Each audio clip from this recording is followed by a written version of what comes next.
Welcome to episode 114 of the Grip Strip Podcast, the old school, new school edition of the Grip Strip Podcast. My name is Philip Matthew, and I'm here with my co host Josh Fine. What's going on, man? Hey, I'm doing great, Phil. We had a really great weekend of racing, and we had IndyCar racing in the wet on the Indianapolis Road Course, and Colton Herta may have the save of the decade in IndyCar and maybe in all motorsports there.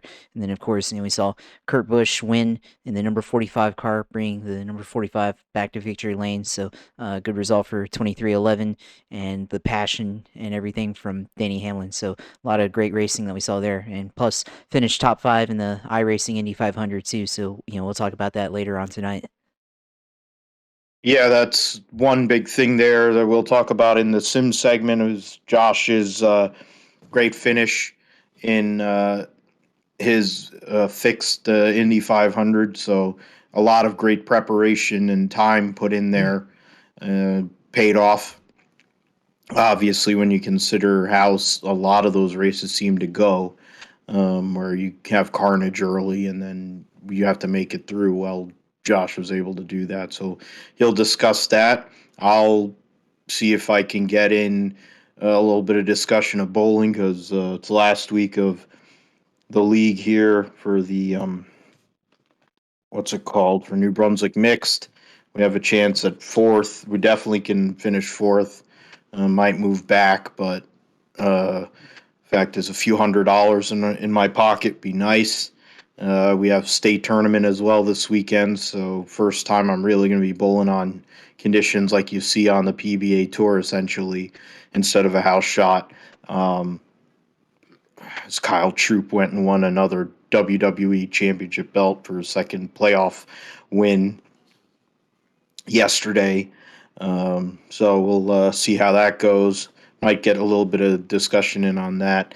But Josh said it. The old school, new school. The old school is Kurt Busch being around for how many years he's been, and wins in another manufacturer, wins in a Jordan car with like the Air Jordan paint schemes. You just kind of felt like it was going to happen that way, and I mean, a Toyota was going to win yesterday, more than likely, or a Hendrick car, um, or I mean, some Chevy. I think a Chevy or a Toyota was going to win yesterday, and that's how it ended up. There was some argy bargy that went on with tires from BadYear. People making excuses for that, but it's BadYear. Um, Bubba Wallace. Um, Over here, you could see that. So if people want to get offended, get offended. His pit crew comes through yet again, showing that they couldn't even work at a McDonald's um, or DoorDash or any place for that matter. I don't know how they have jobs. Um, Eric Jones and the Frozen Lug, Tyler Reddick and Elliott, amongst others, had tire issues. We'll get into the trucks as well, where Zane Smith wins another race and basically had no issue. It was it's something if he can dominate like that, and he basically was saying we'll get into it more, but he was saying that if he hadn't had issues at Vegas, it would have been the same there, which is pretty scary. You didn't really see this pace last year with Todd Gilliland, but now Zane Smith's in this truck. And I mean, granted, I think the field is a little bit weaker, but this is pretty dominant. Something we'll look at with the guys that really could stand out and possibly win this championship. Josh mentioned, of course, Herta. He's the new school. Lots of rumors about where he's going to be and what he's going to be doing. Uh, Going full opposite lock and somehow or another not wiping his car out. Being able to drive on slicks in the wet. Uh, a lot of the things. It's why people talk about him as the next big thing in motor. One of the next big things in motorsports, and he proved it on Saturday in a wet, dry race. Uh, Will Power doing old school. He goes and wins yet another pole. It must be like his 800th pole, and gets the points lead because a lot of the guys that were up in the points struggled. And so, I mean, it was an interesting finishing order there. We'll go into the roundup. It'll have IMSA at Mid-Ohio, MotoGP, Moto2 at Le Mans. Cameron Beaubier got very close, but unfortunately missed out on that maiden podium in Moto2. Formula E had a doubleheader at Berlin. This week we'll see supercars at Winton and the Shane Van Gisbergen benefit. And also news that Walkinshaw and Andretti United have moved to Ford for starting next year, which is interesting considering that team, the origins of that team was the Holden Racing team. So them going and flipping to Ford is pretty interesting. But all three entities in that ownership group have connections to Ford in some way, shape, or form. World Superbikes at Estoril this coming weekend, and then F2, F3, and W Series all racing at Barcelona, which will lead into the Spanish Grand Prix preview. Talking about, the Verstappen versus Leclerc battle. Leclerc coming off of crashing a legendary Ferrari at Monaco. Brake failure, but crashing a legendary Ferrari nonetheless. Can he go and turn the tide, bring it back towards him in terms of momentum, or will Max Verstappen continue this trend? Can Carlos Sainz at home, with the pressure that has been on him and some of his performances recently, can he come out and win not only a first pole, but a first race win in Formula One? And then you have Mercedes, of course. What can they do in regards to updates? We'll talk about Indianapolis 500 practice and qualifying, since that'll be taking place this week, starting on Tuesday with practice, and then qualifying will take place this weekend. There's only 33 cars, but, there's intrigue within that 33 cars. Plenty of great stories. Who can make the Fast 12, since they're going to make them run multiple times, all this crap, and then who's going to be on the last row. Get into the all-star race in the farcical format that they have for that. Who's in the race, who has to make it through the open. We'll get into who can advance either by winning a stage or getting a fan vote. They posted that on J-Ski already about some of the people that have a chance at the fan vote. And then we'll make picks on that. Josh, of course, will talk about the Indy 500, iRacing Indy 500, and we'll see where we're at time-wise, if I can get some bowling talk in there. But worst case, I'll talk about it next week on episode 115, where we'll probably get a guest or two on, because it'll be the precursor to the greatest day in motorsports. So we'll probably look at that for next week. But let's start with the Advent Health 400, Josh. Kurt Busch. I mean, it's funny. Everyone jokes around about it. Kurt Busch, at least once a year, comes out of nowhere and has a great day and wins a race. He seems to do that. He's done that for many years. But this one was different. I think he had the pace all weekend. His crew, which has generally been average, was really good on pit road. His car was just bad fast. Maybe it was because it looks like an Air Jordan. Maybe it was, who knows what it was. But Kurt Busch has been motivated. That team has been fast a lot of times this year and just hasn't had the finishes to show for it. And, I mean, it was a Toyota benefit yesterday. It is a track where Toyota has generally done well at over recent years. But this race was definitely by one of the biggest Toyota benefits we've seen in a long time. When you look at the people who led laps, I mean, you had the first and second most laps led were Toyotas. I mean, Christopher Bell qualified on pole. He's second most laps led. Kurt Busch led the most laps with 116. Kyle, celebrating the birth of his daughter, trying to win, finished third, had to go to the back, came back, won one stage. Kurt won the other stage. You had other Toyotas up there. Every Toyota finished in the top 10. So, I mean, that was and the Hendrick cars were up there. Kyle Larson had a chance to win, but ran into the wall trying to defend.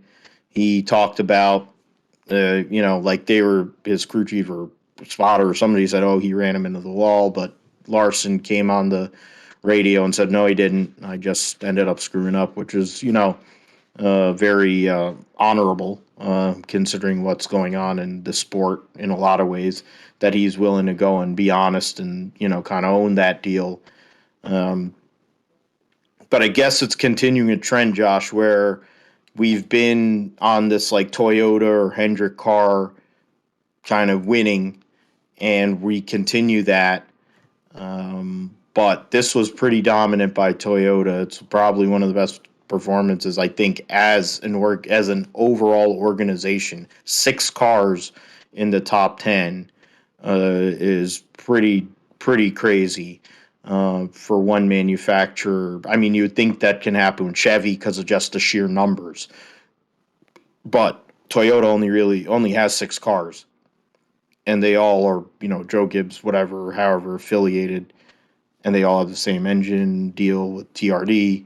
But to go and hit a setup and hit the track, and some of these teams had issues, had to come from the back. Hamlin had to come from the back. We'll get into another drive. His other driver. This was just like a clinic, and it's a bad news. I mean, you could hear it in Larson's voice. You could see it in his face, the way that he was thinking about what had happened there. And he was the only Hendrick car that was up there, mainly because he was the only one that didn't have tire problems. But he was this. It was like this could be a precursor of things to come as the rest of the season goes on, especially on cookie cutter tracks. What were your takeaways from this weekend's race there, Josh? Yeah, of course. I mean, with Kurt Busch winning, it's a big milestone for 2311. They already won last year with Bubba Wallace, but that was under caution, and yeah, he raced to get the win. But this one was down outright race for the win against the series champion and Kyle Larson, and it was a pretty good battle throughout the second stage and beyond. With Kyle Larson and Kurt Busch going after it at multiple times during the race, and you saw Kyle Busch in it too. Kyle Larson and Kurt Busch were going at it with about 60 laps to go, and Kyle Larson looked like he put the slide job in middle of turn 1 and 2 uh, with Kurt Busch and almost spun out there. So that was a pretty interesting deal there. That was the second best save of the weekend. Oh yeah, almost just as impressive as the Colton Herta save, but I think he had the wall to help him there, but it was still pretty impressive. And then, of course, later on, they were battling on the front stretch, and Kyle Larson and Kurt Busch side drafting throughout the track, something that Kyle Larson has been known to do, side draft for the lead or for position, and that we've seen him do in the past. And then 9 laps to go, Kurt Busch is able to finally take the lead, and Kyle Larson just used up too much of his car and got into the wall. And he actually got into the wall a little bit earlier too, a couple laps before that, but still managed to keep it going there. But with the 9 laps to go, he got in the wall pretty hard, and pretty much that was it. And then it was Kurt Busch's race there. But Kurt Busch wins in the Michael Jordan car with Air Jordan brand on there, with design of one of the shoes is coming out for the Jordan brand, so good exposure there. And then of course you see Denny Hamlin and Kurt Busch's passion there as they're celebrating as team owner and driver, and you saw Kurt Busch saying we did this with Denny Hamlin, so you get to see the happiness out of them and all the hard work, and of course Denny Hamlin expressing the joy, I guess, of the win and being able to get something out of it. They haven't had the best luck, like you said. Kurt Busch has had a lot of crashes, and there's been a lot of bigger mistakes with Bubba Wallace and everything, and even some with Kurt Busch as well. So the fact that both of their cars did pretty well. Bubba had another bigger mistake, like you talked about, but they're still able to recover for a top 10 finish there at least. So great, overall day for both 2311 and JGR, both all of those Toyotas. And you mentioned like Toyota finishing all in the top 10 and the dominance of that. And yeah, it was pretty dominating, of course. And you have to mention, Martin Truex and Christopher Bell both were up there all day too. So, and Bell led 37 laps there. So, in this race. So, it was a pretty dominant day for Toyota. But I mean, it's kind of like, back into the old days, like when it was Hendrick versus Roush, and you had either Hendrick cars, all in the top 10, or Roush cars all in the top 10.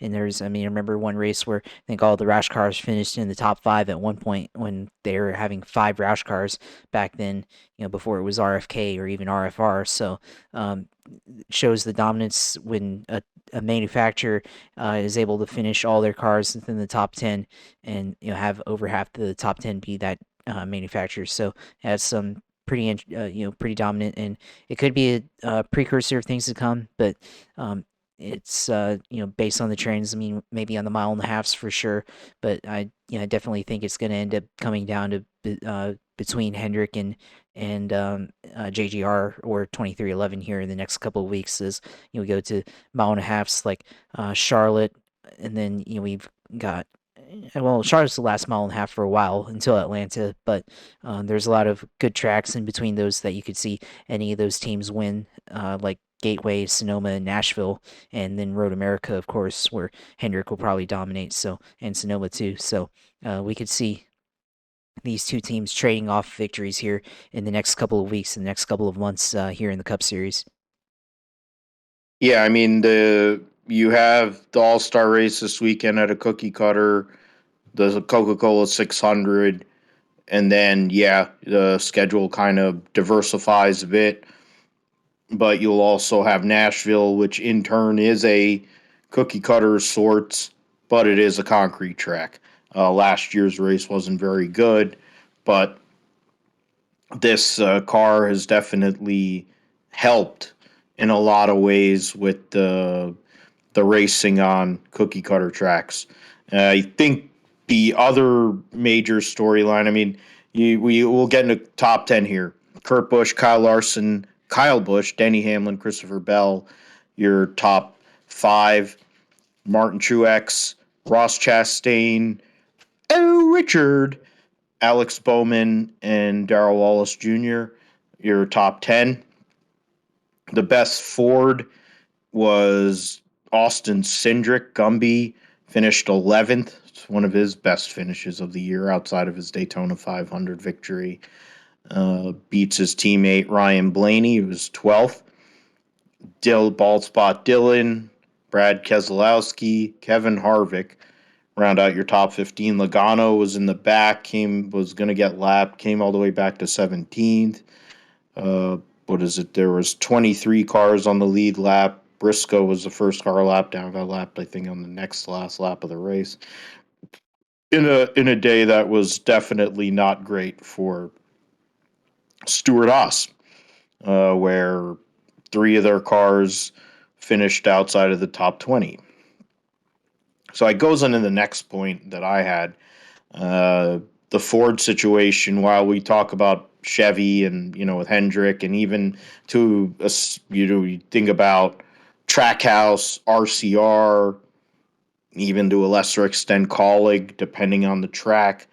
Those teams seem to be, I mean, especially Hendrick, but, 20, the Trackhouse and RCR group, and maybe at times with Eric Jones when he isn't having frozen lug nuts, they have a chance. A lot of these Chevy teams seem to be all right.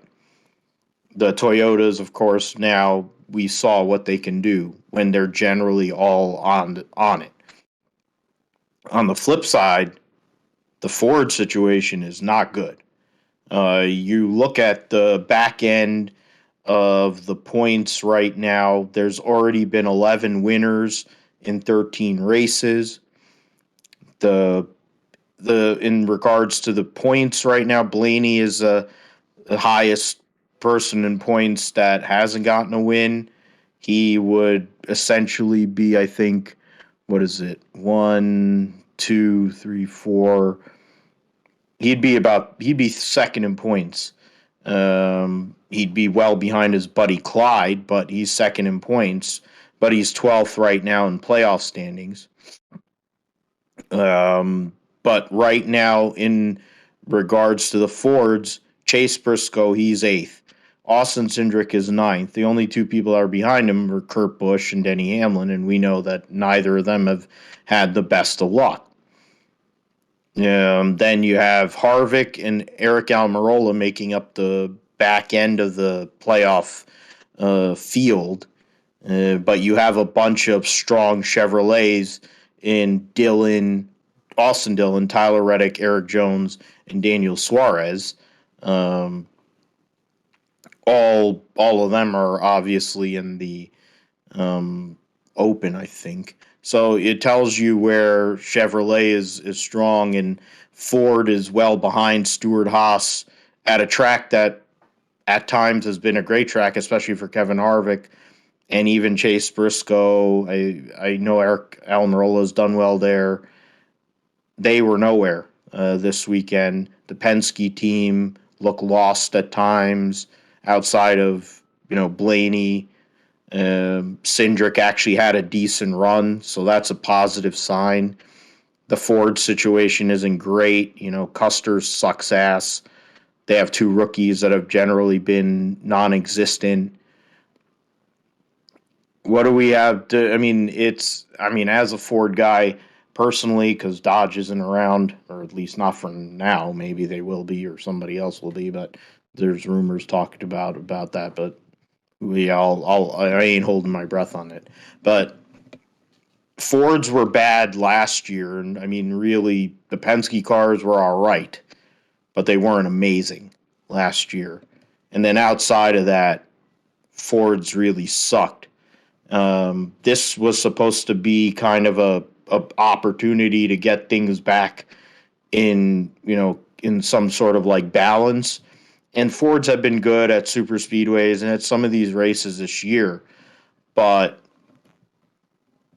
right now it doesn't look very good, Josh, for Ford, speed wise, handling wise, relative to Chevy and Toyota, and just sheer numbers. It just it doesn't bode well unless something comes up. I think Logano would be fine no matter what, no matter you like him or not. I think Logano's always going to be there. Blaney's going to make it. More than likely, Kevin Harvick's going to make it because of just sheer will.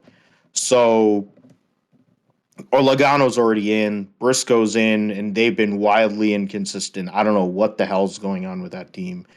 I've been on this show this is 114 episodes.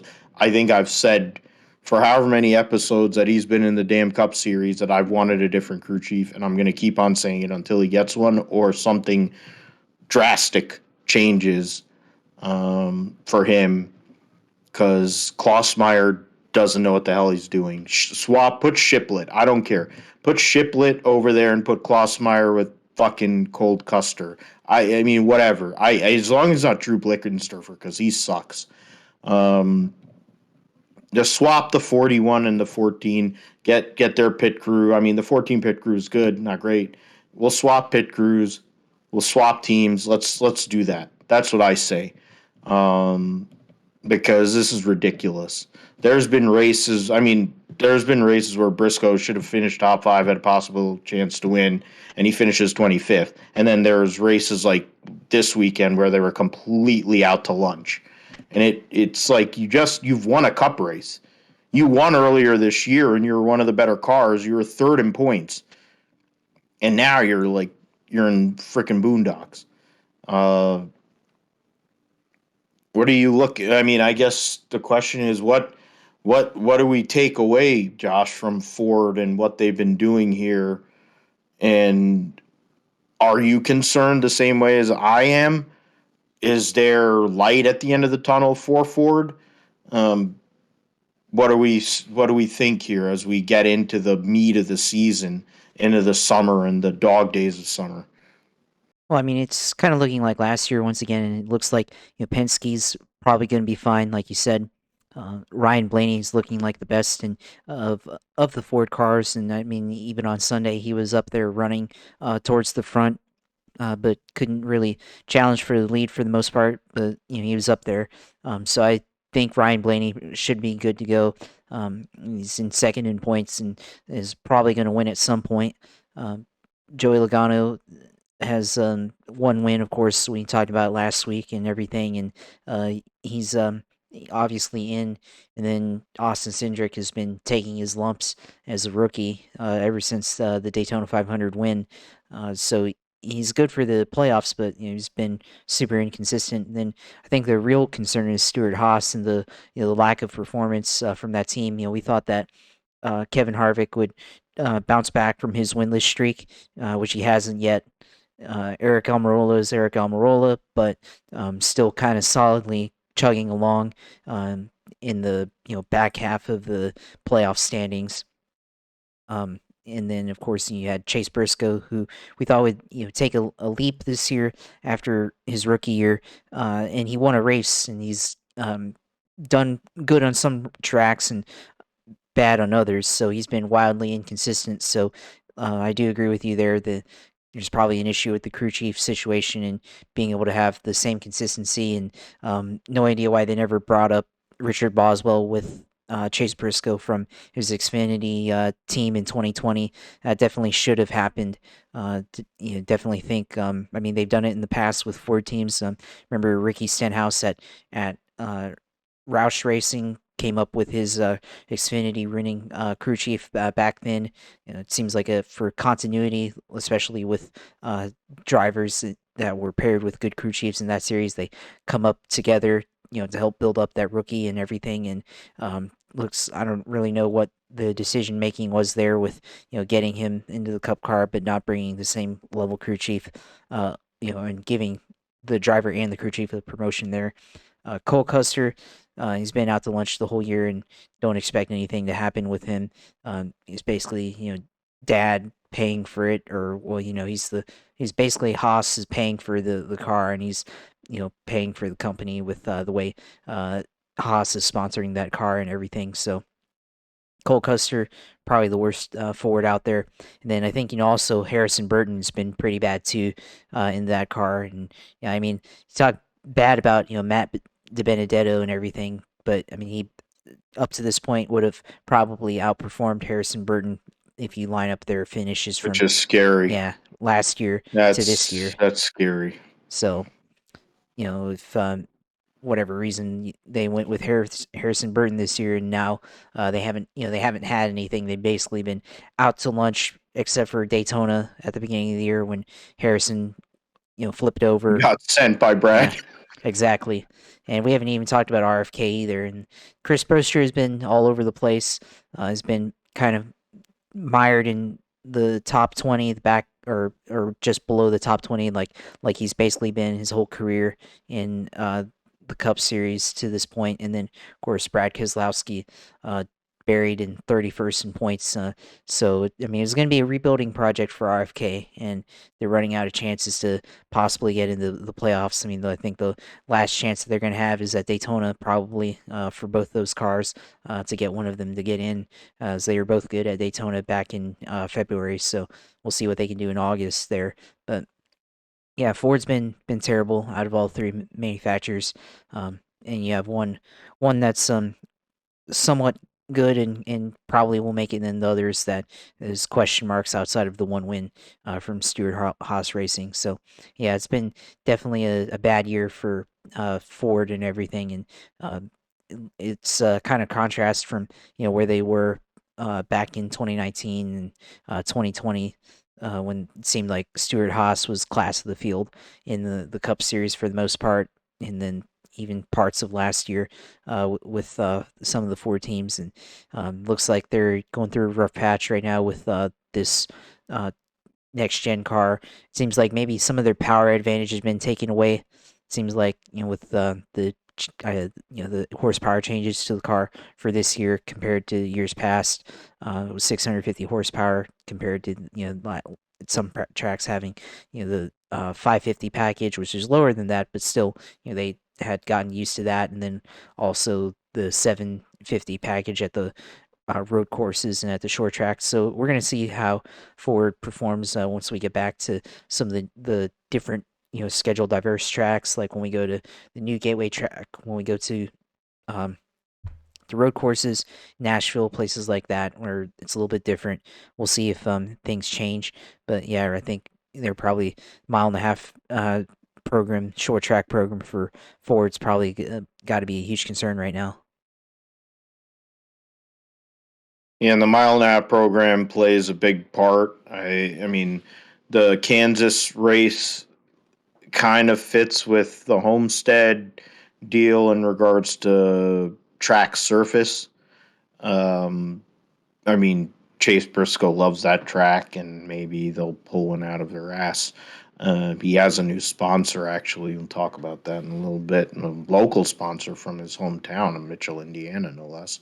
That'll sponsor him for 4 races in the playoff and this weekend during the All-Star race. But it's something to look at in regards to the general performance. I think outside of Ryan Blaney, as you talked about, Josh, there really hasn't been a whole hell of a lot to talk about for Ford. Yeah, they had the top 3 in the 500, and 2 of those guys have, of course, we had Cindric and Briscoe, the 2 bosom buddies that came from Xfinity. They both have wins. Blaney probably should have a win by this point. He will, as you said, he will have a win. He'll get a win. But other than that, it's not looking great. Logano got his win for what it's worth. For people, I want to hate him. The guy is what he is. It's the same way as Kyle Busch. He is what he is. It's been the same thing, but it's not great for Ford. And I have other thoughts in regard to Stuart Haas, but probably save them for another time, depending on the show itself. BadYear had their issues with tires. The likes of Clyde, Tyler Reddick, Suarez, B.J. McLeod, amongst others, had issues with tires. William Byron had an issue with the tire. A lot of teams had issues with tires. There's people. I think there's somebody I can go back to my Twitter feed here, and there's a bunch of people liking a post or going and justifying a guy named Cody Jarvis, who's a sprint car driver in Oklahoma, no less. God bless that guy, whatever the hell he is. He's justifying. He's like, I mean, when you go 5+ below the minimum pressure and you have aggressive suspension settings, you'll have that no matter the tire manufacturer. I'd rather have what we had today over rock hard tires you could run a whole race on. Well, here's the reality about BadYear. They don't know how to make a good tire. That's the whole point of what I said in the post that I made to Matthew Burrows. I said it's been unacceptable for decades, but NASCAR and BadYear blame teams and other things for a generally inferior product. BadYear, until recently, was only in NASCAR for major motorsports and makes one of the worst products out there, which is the truth. There was a time when Goodyear was in IndyCar, in both IndyCar series. They were in Formula One. They were in sports cars all over the world, and NASCAR, and NHRA. So they were everywhere. And over the span of maybe 7-8 years, it ended up that they were only in NASCAR. And let's add another thing. Goodyear's exclusive contract with NASCAR ends at the end of this year. And think about the fact that NASCAR is connected because of Jim France with IMSA, and they have an exclusive contract with Michelin. And they already have plenty of experience with, bigger rims and bigger tires, whatever. there are pieces. The likely scenario is they're just going to keep with BadYear and they're going to have the same shit that we've had forever. But to me, when you're failing tires 20 laps into a run, I mean, okay, it's isolated towards Hendrick because we'll say they decided to put too much camber in, and that's why. But to me, it's like when Pirelli fails a tire, it's like World War III. When Firestone fails a tire, it's like unbelievable. So why isn't that the same thing for BadYear? I don't get it. I've never understood why there's a different level that people have to, a different standard in IndyCar with Firestone that's been there for decades, and Pirelli, who's held to this horrendous standard because of the way Formula One does things after the Indy debacle years ago. What are we doing here? Like I get the whole farce of, oh, it's wrestling and you need to have cautions and all this, but you're gonna hurt somebody is what you're gonna do because you make a bad product. But Greg Stucker sits there and holds his hand up and does all this and, oh, it's this thing and that thing, oh, low air pressures and all. I'm like, make a goddamn decent tire. You have exclusivity. If you need testing, tell these assholes, oh, we need to test. The fuck are we doing here? I mean, you have a good car. Like, to be fair, like, I haven't really watched NASCAR for the last few years because it doesn't do a lot for me. And to be fair, with the stupidity and ignorance of a good amount of the fan base, I don't want to watch it. I mean, to be fair, I'm wearing a shirt of a guy people want to hate. Fact is, I don't get it. I mean, I understand why. It fits the narrative. It's why, I mean, and I'm gonna digress. I'm gonna say, I'm thinking of the families that have been affected by recent shootings here because of that willful ignorance and stupidity by certain segments of our society who think it's okay to do what they did, and be hateful and think of those things. But as we get back to tires, Josh, I mean, for years, I've said this on shows, we've talked about it on Facebook pages or whatever we've done. To me, it's unacceptable. I don't understand why it's okay or people are willing to justify it when Goodyear has brought an inferior product generally to racetracks for decades. And it's only acceptable in NASCAR. Like, oh, they blow tires. Oh, people hit the fence. When did it become acceptable for people to hit the fence or blow tires just willy nilly? I don't see that crap in IMSA. We don't see that in IndyCar or Formula One generally. So why is it acceptable in NASCAR? I mean, it's acceptable because they're the only manufacturer there, and when you have the only manufacturer there, that makes the tires, everyone just gets used to it over time, and we've all gotten, I guess, complacent with Goodyear providing the product, and I think especially this year with a new tire, new type of tire that they had compared to previous years with the inner liner and having that and not having it this year and going to a lower profile tire, so contributed to all the problems. So especially this year with all of that, we're seeing a whole bunch of issues, and I mean, yeah, they should be held to a higher standard, but the series isn't doing anything about it, and they've complained about it for years. Go back to Atlanta 2008 with Tony Stewart and talking, ripping Goodyear and continuing to rip Goodyear. So, I mean, it's just Goodyear continuing to provide terrible product. I mean, I feel like, in my opinion, they should bring in a second manufacturer like they did with Hoosier tires, and they're beginning to make a good dent in the field with the tire wars that they had in the late 80s, the early 90s. Of course, it led to a lot of accidents and stuff, but I think Goodyear was just able to strong arm Hoosier out of the sport, and now we just have Goodyear tires running dominant around the sport. But especially with this next gen car going to more sports car type platform, I have to be surprised that we haven't seen um, teams or tire companies try to come in like Bridgestone or Firestone or even Pirelli or any of the tire manufacturers that are in sports car racing right now.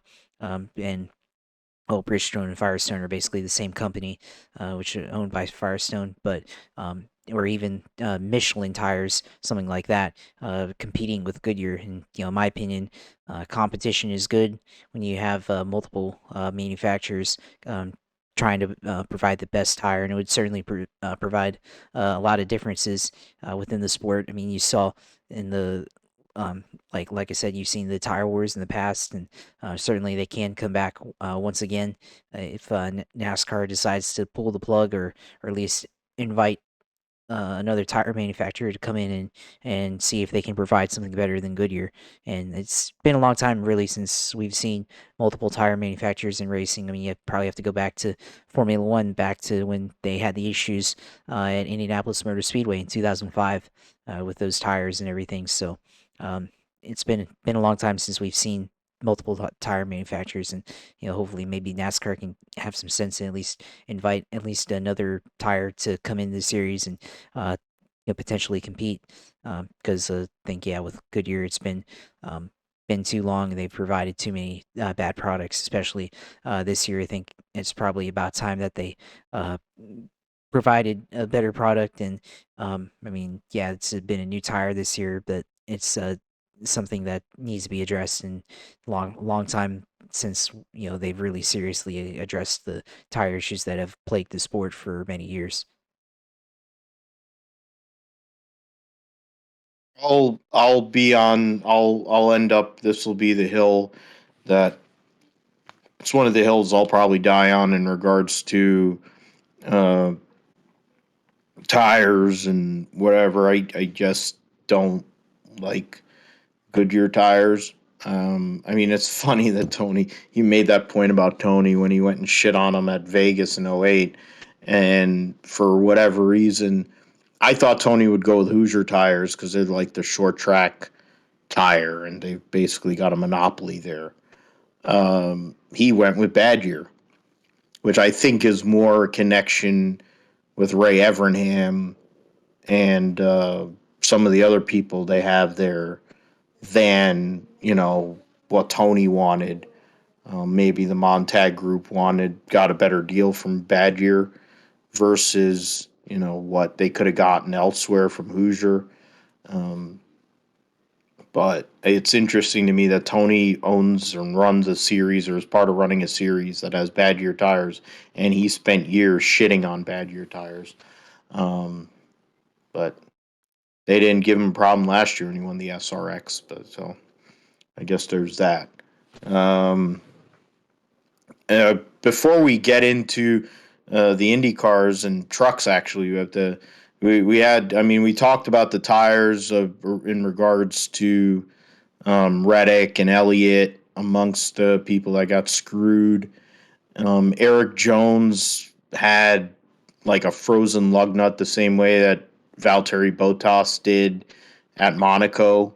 I think last year or whatever, a couple of years ago, which is insane and basically ended his day, which continues the trend with Eric Jones. He runs really, really well. It seems like on a general, almost weekly basis with this team and his with Dave Ellens over there, Petty GMS. That team has been really, really solid. The best that team has really looked on a weekly basis, the 43 team, in maybe, I think, 6, 7 years. I forget when Eric Almirola almost backdoored into the playoff with the 43 team. That's the last time, and I think it was like 6, 7 years ago. Bubba, of course, would do well at the super speedways and the short tracks per his, best where he does his best work anyway. But they weren't like a consistent point contender.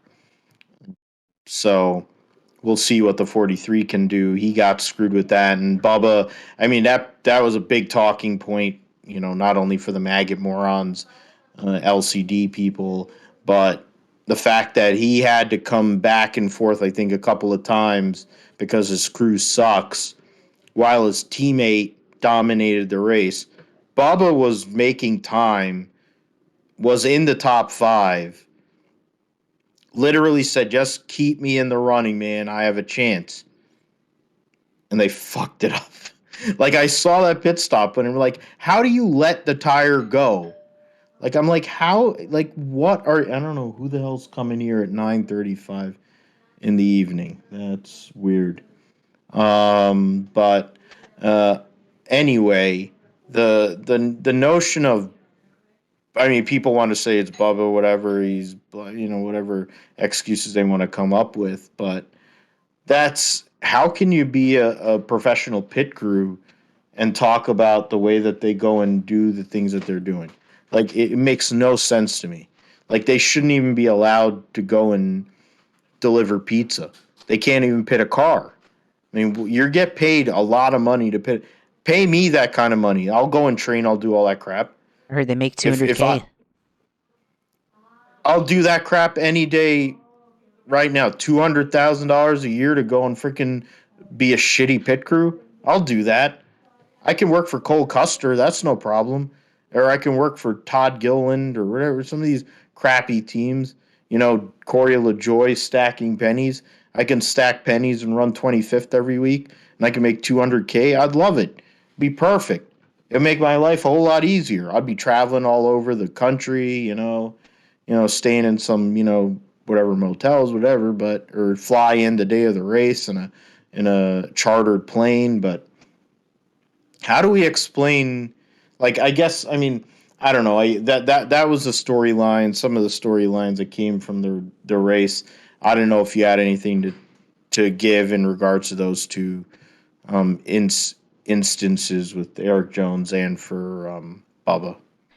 I mean, starting off with Eric Jones there, but that's been an issue with the next gen car with getting the pit crew and uh, getting the tires off with the single lug nut, and I guess that's just part of the growing pains, part of the issues with getting acclimated to this new car, and it's very reminiscent, yeah, with Valtteri Bottas at Monaco with the wheel stuck and ended his race, and then at least Eric Jones was able to finally get the lug nut off and get the tire off and continue on. But of course, that pretty much ruined the race for him there.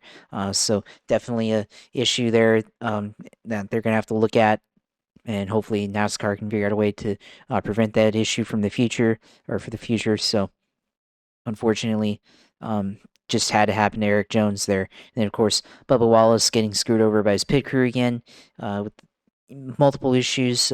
This time is uncontrolled tire, and so yeah, they've just been inconsistent throughout the year. They had the issue couple weeks ago, a couple of races ago, and ended up having one of their pit crew members get suspended, and the crew chief gets suspended. So a lot of things that have happened to his pit crew this year, and I mean, I have to agree with you there.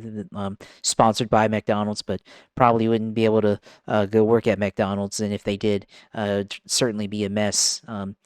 I don't know, maybe they can go work at Popeyes or something like that. That might fit them better, but definitely think uh, the issues that they've had this season are pretty unbecoming of a professional racing organization, and I think with Bubba, it's probably hurt him a lot this year, especially this race. He could have finished in the top five. He was making his way into the top five, passing Chase Elliott.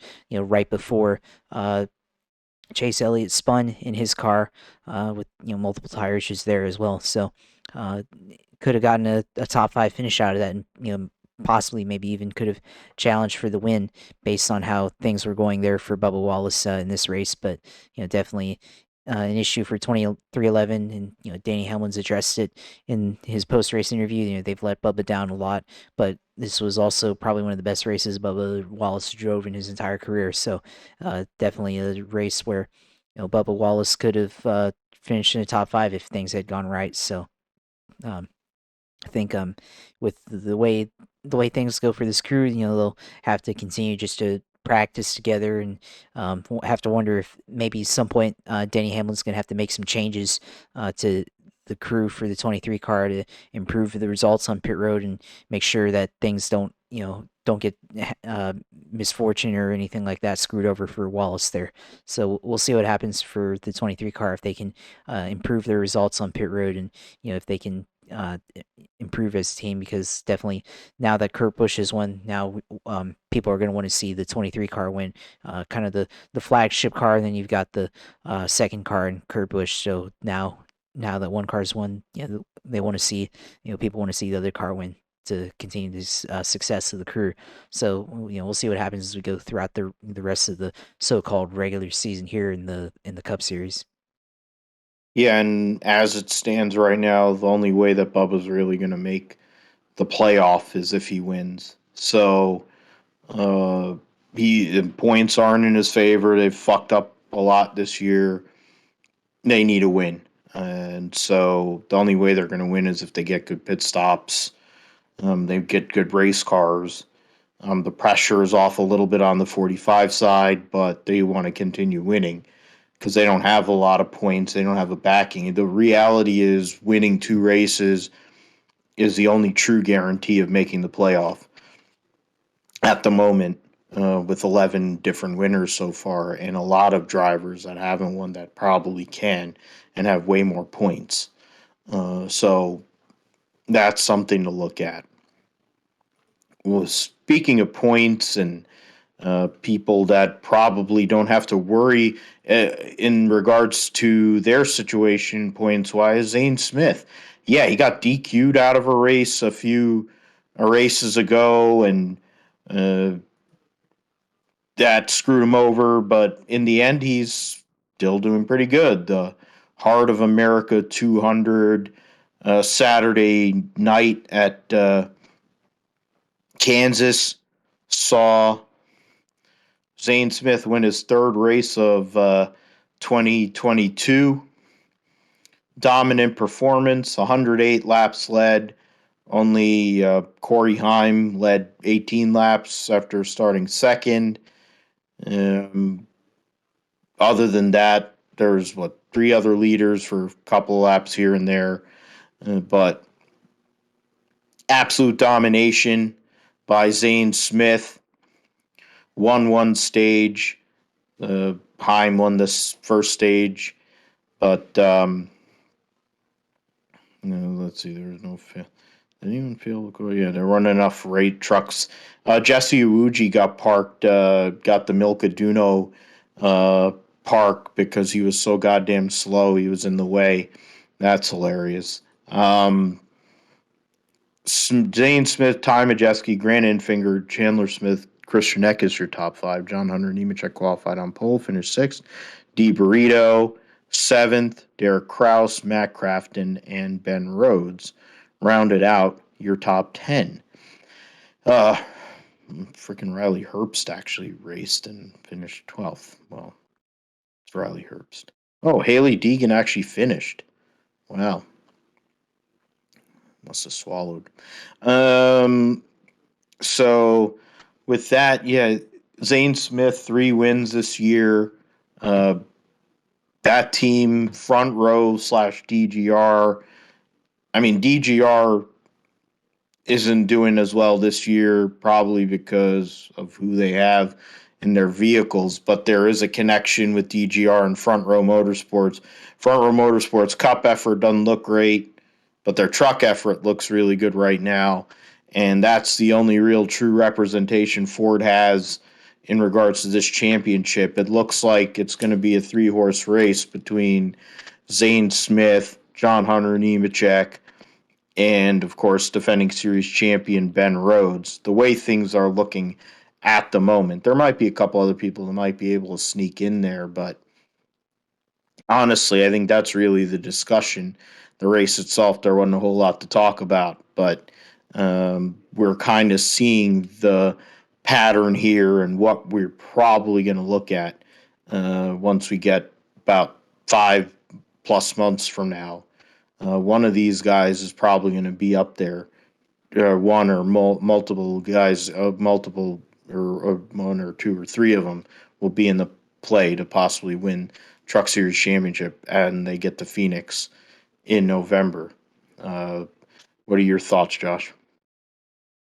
Yeah, I mean, I think, for the Truck Series, Zane Smith continues to be dominant like he has been most of this season. And I think, if it weren't for the disqualification at Las Vegas earlier this year, probably would have seen Zane Smith be the points leader at this point in the season with, 8 races. He's had three wins to the season and 4 top 5s, 7 top 10s, and better numbers than John Hunter Nemechek and Ben Rhodes. So, if it weren't for that disqualification, probably would be looking at him as the points leader right now, and he's led more laps than both of them, and has had a better average finish than both of those drivers. So, yeah, if it weren't for that penalty, he would be the points leader right now. So, speaks to how well they've performed so far this year, and again, if as long as they continue the streak that they've been on and continue to get the amount of wins that they've been getting, then expect them to be the points leader by the end of the regular season for Zane Smith. And I think between the three of them, I would probably pick Zane Smith to win the Truck Series championship in November at Phoenix. We'll see what happens. I think John Hunter Nemechek isn't quite as strong in this season, even though he's had a couple of poles, 3 poles actually. I think it just hasn't quite had the pace that he had last year. And I think Ben Rhodes is kind of performing the same, just a little bit more consistent than what he was a year ago.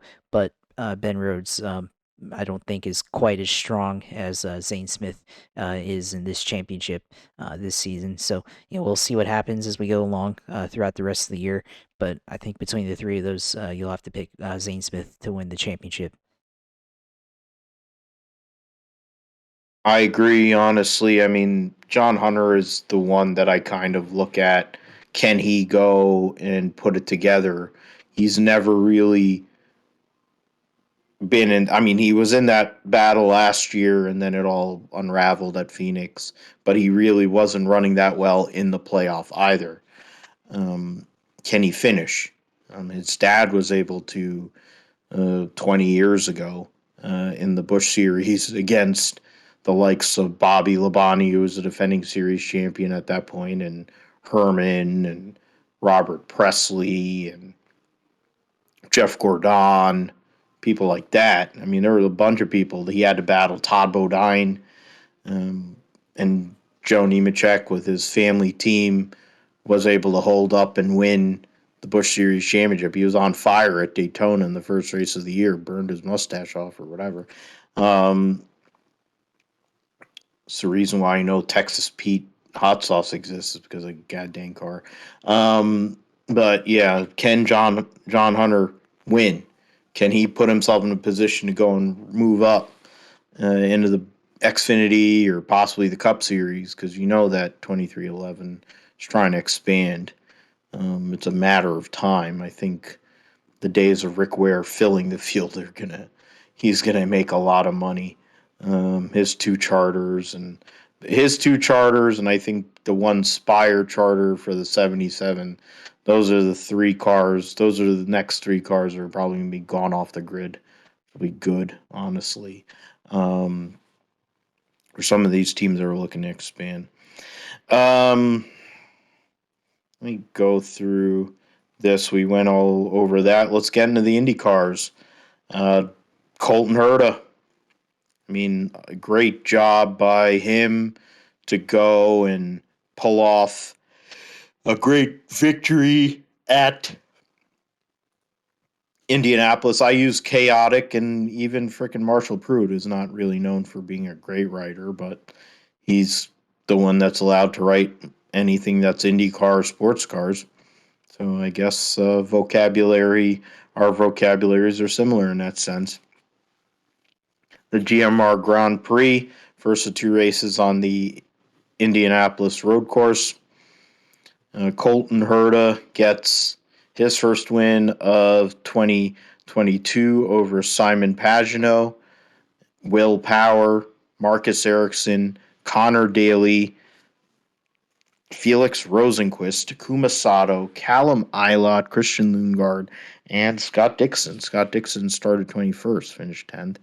Pagano, 20th to 2nd, former multiple time winner at this track. Ericsson, 18th to 4th. Takuma got into some RG Bargy and finished 7th after starting 13th. So, and even Colton Herta started 14th and won. Made a great pit call there with his dad. So I mean, there was a whole lot that went on in this race. A lot of cautions. Jimmy Johnson went off, and they spent 9 laps trying to get his car, which would probably affected the result a bit too. Um, but yeah, Colton Herta getting the momentum that he needs leading into the Indianapolis 500 as a young gun, trying to be one of, if not the youngest winner in the history of the race. I think he's putting himself in great position with that momentum from this win after some, I guess, close calls, Long Beach being one of them, St. Pete, lesser extent. But Colton Herta gets that win in mixed conditions and shows the kind of talent, which is why people in all over the world are talking about him as one of the next big things in this motorsports. Yeah, I mean, that was with Colton Herta. I mean, talk about that save that he made uh, in the middle of the road course there. He's trying to get around Pato Award for the lead uh, or the effective lead in that race, but after switching on to slicks and just showed the amount of car control that he has and the amount of talent going into full opposite lock and basically drifting through one corner. Just shows the amount of talent that he has, and got a lot of people talking about it on social media, throughout the community, throughout the racing community, and saw on Reddit, it made the front page on the sports Reddit, and a lot of people in Formula One Reddit were talking about it, and if only Colton Herta could put together races and on a consistent basis, and I think a lot of more people would be talking about him, and I think he'd have a lot better case for being in Formula One. Uh, but I mean, what a incredible save that he was able to make, and then recovered from that, and then took the lead after that, and then of course there's the debate on strategy later in the race once the conditions began to uh, deteriorate and go back to severe, wet track, and he was able to get back onto the wet tires and take the lead from Pato Award late in the race, and then went on to win.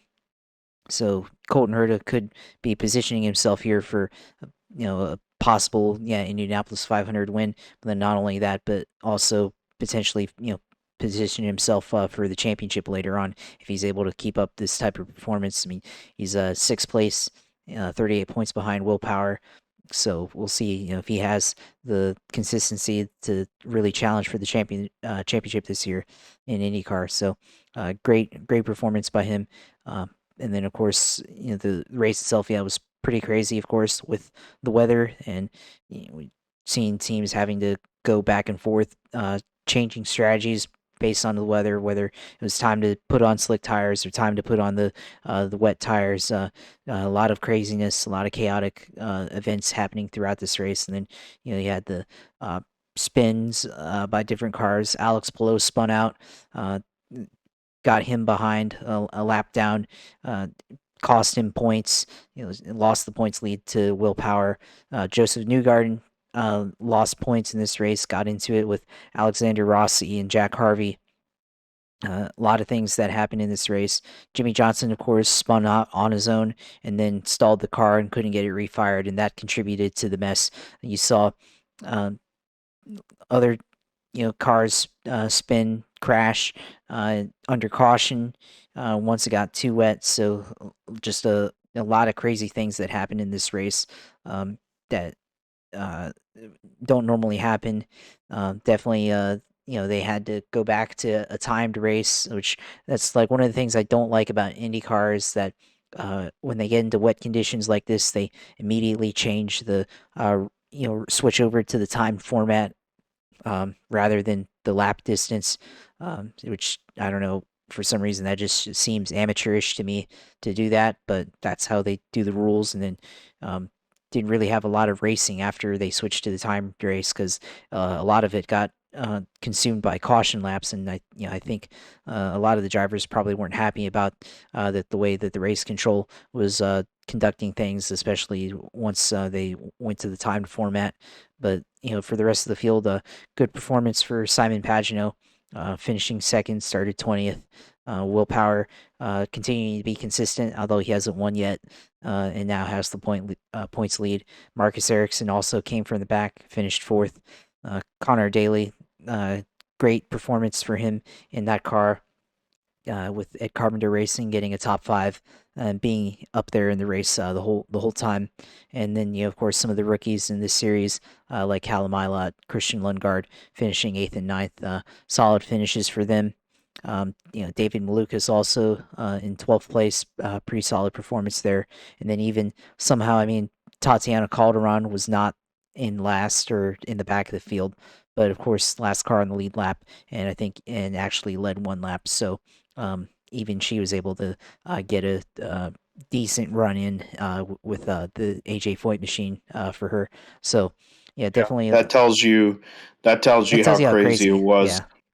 Yeah, it was a She very finished in front of Greem Rehal, who's who's had quite a interesting last few weeks, who finished ahead of his buddy Romain Grosjean, the most popular driver in IndyCar. That's funny that he is the most popular driver in IndyCar. That seems convenient.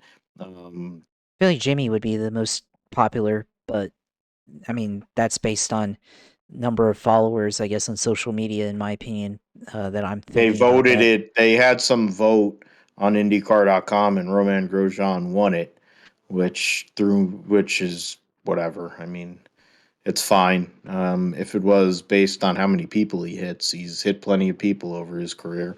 Um, I know that Greem Rehal won't win any popularity contests. I Well, mean, he he does win complains too pop. much. Yeah, well, he wins popularity contests with John Force and Courtney Force and Harlan um, and his crew because he's gonna end up paying them eventually because he's gonna take over that team. But yeah, Calderon was the best Foyt car because Dalton Kellett, of course, crashed and Kyle Kirkwood had a Also rough crashed. day. Yeah, so hopefully for Kyle Kirkwood, he can have a good Indy 500. AJ Foyt wants to see that. Kirkwood, of course, is in the news, likely to move away from the Foyt team, which means I'll have to reset and find somebody else to drive the flagship number 14 car for next year. But we're probably getting a little ahead of ourselves there. Probably getting into that for the Indy 500. But talking about other rookies, Ilott and Lundgaard, guys that have been in Formula 2, Formula 3, both of them getting a top 10 Ilott, driving for a very small team in Junkos Hollander to get a top 10 is a big deal. Likely he's might be in play for Formula One or Formula E rides too. So that that always looks good. Lundgaard, I think he's going to sit here in IndyCar. The Rahal team, they had way better. Uh, they qualified well, but the race didn't work out in their favor. The strat didn't really go their way. Jack Harvey, I think, hit everything but the lottery with his high V car. But hey, high V has great activation, so there is that. Um, let's see. We talked about willpower won the pole, took the points lead, uh, going into the Indianapolis 500, which is double points. So that's a big deal there. Something that we have to look at in regards to um, who can really put themselves in a good position. Alex Palou finished second in the Indianapolis 500 last year. He'd already taken the points lead anyway, but he gave himself a lot of space after that to end up winning that championship. He's 14 points behind Will Power. McLaughlin is third in 18 points behind Will Power. Newgarden fourth, 30 points. And then Dixon fifth is at 133. So is that or 30 point? Yeah, 30 points for Newgarden to Will Power. And then it's like 40. So 37 and 38 points, Dixon, Colton Herta. That makes up your top six. Pato O'Ward, Marcus Ericsson, Romain Grosjean, and Rinus VeeKay make up your top 10 in the IndyCar point standings going into a double points race. You also have qualifying points at Indy. There are qualifying points, so there's more points if you can go and get the pole. I think there's probably 12 points. There's things we'll get into that. I'll probably look at a little more there, but yeah, we got IndyCar. It's the month of May. Big deal. Colton Herta getting that. Or I mean, not Colton Herta, but Connor Daly getting that big run after with the way that Rinus VeeKay has been driving this season at times. Connor's struggled getting that big run there, qualifying in the Fast Six, getting a good finish. Big deal. Leading into the race that definitely is the one that matters the most for Ed Carpenter Racing, which they have a history of running really well in qualifying and even putting themselves in a position to compete for the Indianapolis 500, which they'll have three cars trying to do it here this year. We will get into the GSP roundup here in just a second. I wanted to go and bring up a couple websites right there. Yeah, going to Estoril this coming weekend for World Superbikes. Getting the results. Yeah, so there you go. That's exactly what I need. Getting into the roundup, IMSA was at Mid-Ohio this past weekend. And that was a race which saw the Konica Minolta Acura team win yet another race. And it was a Honda or Acura 1-2. Ricky Taylor, Philippe Albuquerque get the win over Tom Blomqvist by 2.098 seconds over Tom Blomqvist and Oliver Jarvis for the Meyer Shank Racing Acura. Pippo Durrani, Tristan Nunez in the Whelen Engineering Cadillac finished third. Earl Bamba and Alex Lynn finished fourth in the 0-2. The pole was Renger van der Zande, Sebastian Bourdais, but they finished fifth. And then Richard Westbrook, Tristan Vautier round out the six DPIs. Juan Pablo Montoya, after running the IndyCar race, having a chance to possibly go and finish top 10 in his first IndyCar races of this year, in running for Arrow McLaren, or McLaren Arrow, whatever the hell they're calling themselves these days, running the 6-car, crashed, which ended the race, but he was running in the top 10 when he did that.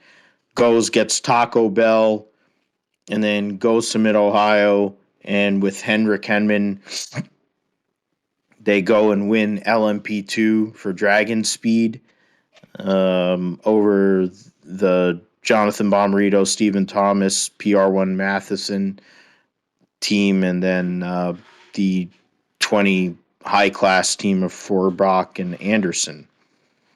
Then LMP3, Colin Braun, John Bennett, Core Autosport get the win there. Gabby Chavez, Jared Andretti finished third in that class. Defending champion Gar Robinson finished fourth. In GTD, the McLaren they actually crossed the line as a winner, the Inception Racing McLaren with Jordan Pepper, Brendan Uribe, but then they got DQ'd, which gave BMW a 1-2. Robbie Foley, Bill Auberlin. Bill Auberlin adds to his win total, gets another one here in Mid-Ohio, and then Brian Sellers, Madison Snow for Paul Miller Racing. They get the 1-2 for BMW. And Aaron Kielitz, Frankie Montecalvo get a third place finish in the full season Vassar Sullivan GTD Lexus.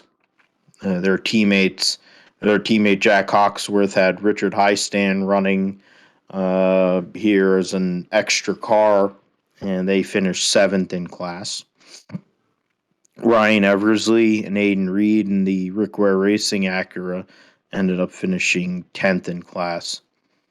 So that's the Grand Prix of Mid-Ohio. Their next race will be at the next race for IMSA will be at Belle Isle here the week after the Indianapolis 500. We'll get into that when that happens. MotoGP at Le Mans. It was a French Grand Prix this past weekend, and which saw Enea Bastianini get his third win of 2022. He's only had 3 podiums this year, and they're all wins, which is interesting. Jack Miller finished second. Alicia Spargaro finished third. Defending world champion and Frenchman Fabio Quartararo finished fourth. Behind him was a fellow Frenchman Johan Zarco in fifth. Marc Marquez sixth. Nakagami seventh. Brad Binder, Luca Marini, and Maverick Vinales round out your top 10.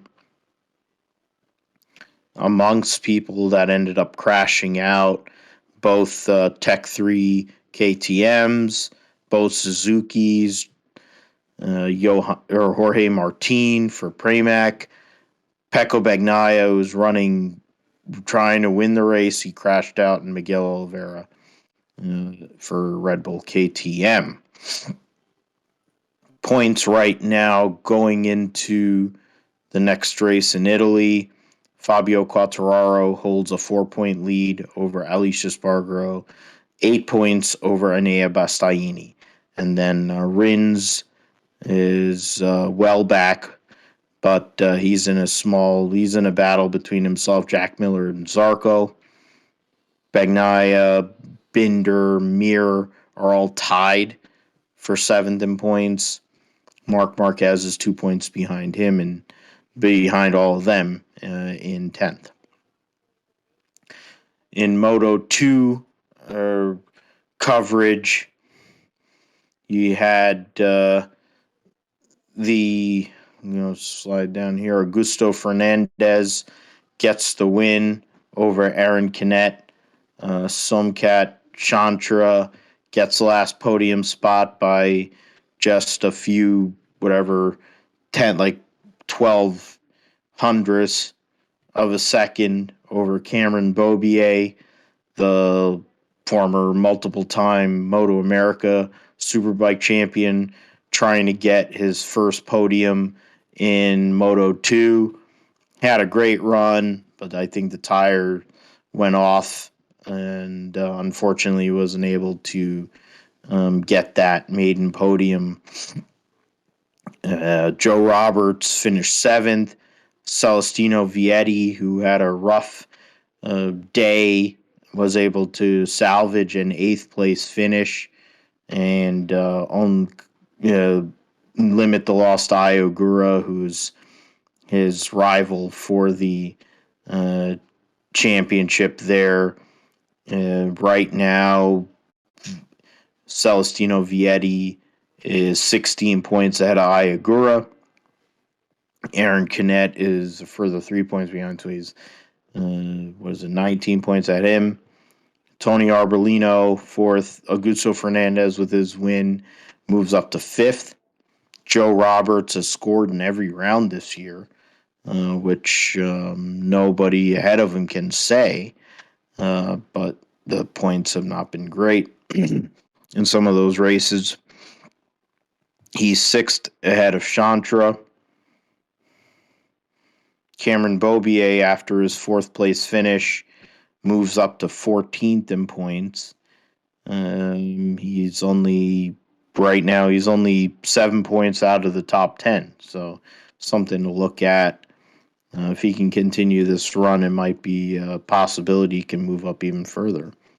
And his teammate, Sean Dillon Kelly, had to retire from the race this past weekend. So unfortunate deal for him in the American racing team. But good run, of course, for Cameron Beaubier. One of these days, I think he's going to go and win a race. The way this season has been, feel like a win is in the cards for Cameron Beaubier. He'll maybe manifest it. Get into Formula E in Berlin. First race saw Eduardo Mortara win over Jean-Eric Vergne and Stoffel Van Dorn, who won Monaco. Andre Lauderer and Mitch Evans were your top five. In race two, Nick De Vries, the defending world champion, wins over Mortara and Van Dorn. Luca de Grassi, Robin Freins, your top five. You have a bunch of former champions there. De Vries, de Grassi, Antonio Felix da Costa in sixth. Jean-Eric Vergne ninth. Getting into the standings, going to Indonesia here in a few weeks' time. Van Dorn is 12 points ahead of Mortara. Jean-Eric Vergne, trying to get another championship, is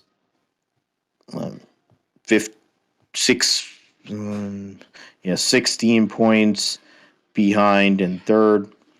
Then there's a bigger gap to Mitch Evans, who has 2 wins this year, Robin Freins, and who are in their own little battle. De Vries is well back right now, even though he has 2 wins. Otherwise, he only has a couple of 3 10th place finishes, 1 6th place. So tough battle to try to go and defend his title. In regards to Oliver Askew, yes, he's still stuck on 17. He's in 17th. He's still stuck on 3 points, but he's ahead of 5 drivers, including the 2 Penske. What do you call? I forget what their team is. The Dragon Penske team. So there is that, but they're going to be a factory team next year, or semi-factory team. Dick Tantrum and Max Gunther and Alex Sims, who's running for Mahindra, and Max Gunther is running for Nissan, and Sebastian Buemi's having a rough year too, so I guess there is that.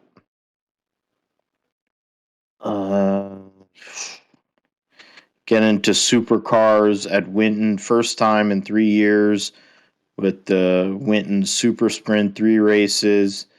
The current championship points see Shane Van Gisbergen up by 164 over Anton De Pasquale, and Will Davison's third. So the 2 Dick Johnson Racing cars are second and third. Cameron Waters is fourth in the Monster Energy Ford for Tickford Racing, and Chaz Mostert for Walkinshaw Andretti United is fifth. Brock Feeney, who's in the other Red Bull Triple Eight car, is sixth, the rookie. There's a good battle between Waters all the way down to Brody Kostecki. You have Reynolds and Brody Kostecki from fourth to eighth points wise. So that's something that we'll look at.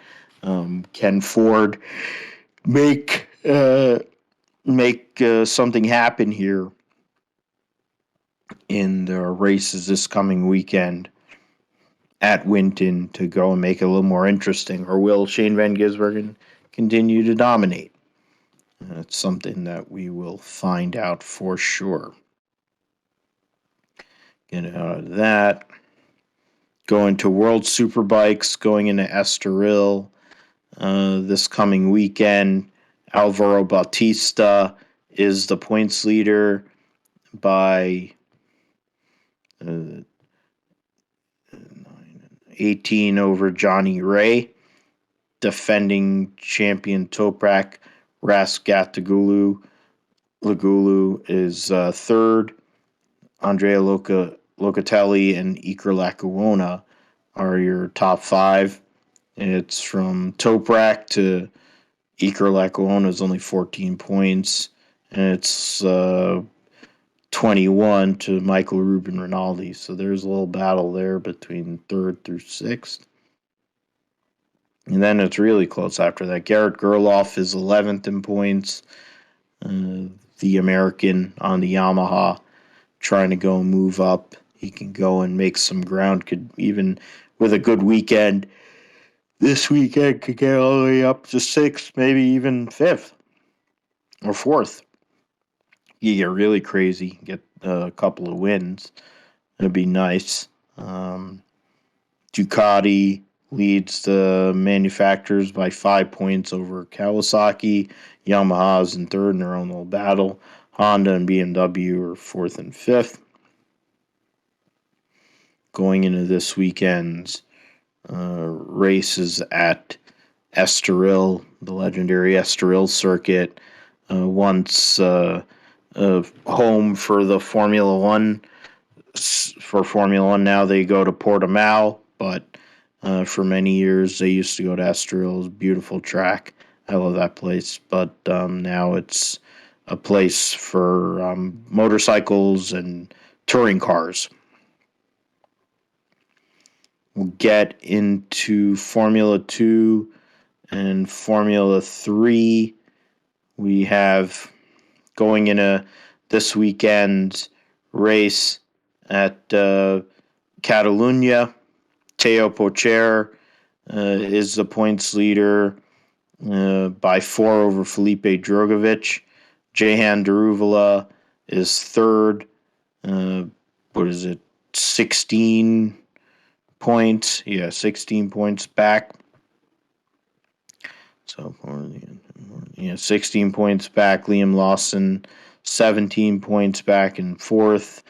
Richard Vachor is fifth. And go and scroll down. Logan Sargent is tied with Enzo Fittipaldi for 10th in points, but Enzo Fittipaldi had the one result at Imola versus two points results for Sargent. We'll move into Formula 3, which sees Victor Martins and Artur Leclerc tied in points. Roman Stanek in third, Isaac Hajdar in fourth. They're all and Jack Crawford, the American, in fifth. These are all only separated by 2 points right now. Oliver Bierman is in sixth. Juan Manuel Correa is in ninth. Kalen Frederick in 12th. Kush Miney, the Indian driver, in 14th. And then there's some other drivers there that haven't scored yet. So we'll see what happens in in Catalunya this coming weekend for the Formula 3. It's very tight championship, to say the least. It's going to be a lot tighter than Formula 2 probably would be. W Series is the Jamie Chadwick show for sure. After her double win at Miami a couple weeks ago, she is 28 points ahead of Nuria Marti and 30 points ahead of Marta Garcia. Chadwick's teammate Chloe Chambers is 11th. And then their drivers, 3, 4, 6 drivers that didn't score points. So we'll see if they're able to score points this coming weekend in Catalunya before they take a little break before the British Grand Prix weekend. Last thing we'll go over before we get into the Spanish Grand Prix itself. It would be remiss if I don't mention the NHRA. NHRA at Richmond this past weekend.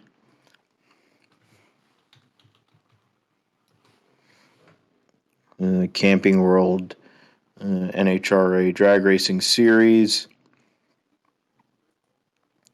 Saw Brittany Force win in Top Fuel. Robert Height in Funny Car, and Matt Smith, who made a change from the Buell to a Suzuki, get his first win of 2022. I mean, of course, Matt Smith's rode Suzuki's, rode the V-Twins. He's rode all of them. Multiple-time champion Ty Tharp and Top Fuel Harley. There was a record set in Top Fuel Harley where a guy went 268 miles an hour on a freaking motorcycle, which is insane. I mean, those things are ridiculous. I don't know how you have to be mentally deranged to ride one of those things, but I guess that's part of what makes it so cool. But it says Q1, Q2. I'm trying to find the run. It says 230, 224. It makes no sense. Where the heck did if it do 222? Where the heck is that? I don't understand how they were talking about it on the telecast, and they're like, "Oh, somebody went 268 miles an hour." But then there's a Bob Malloy, I guess it was. He went 268 miles an hour. Whatever. Those things are suicide machines. Yeah, so we'll detail the results. Brittany Force beat Steve Torrance, so it's good for the world. Funny Car saw Robert Height beat Matt Hagan, the Tony Stewart Racing driver. And then in Pro Stock Motorcycle, Matt Smith beat Steve Johnson in his Suzuki over Suzuki battle. So there is that. Pro Mod, Tyler Miller goes and wins over Tricky Ricky Smith, the legend. Had issues off. He had issues down after around 660 feet there to try to go and make yet another win. Smith starts drifting out of the groove towards center line, collects the timing cones. Okay, so he got DQ. Whatever. So there is that. Next race on there. I mean, getting into the point standings, Brittany Force has a 4-round lead over Steve Torrance right now. Basically, him and Mike Salinas. And you got the top 10. Antron Brown's outside of the top 10 right now. So is Leah Pruitt, Doug Foley, Trip Tatum, Cameron Ferre. Those are some of the people that run.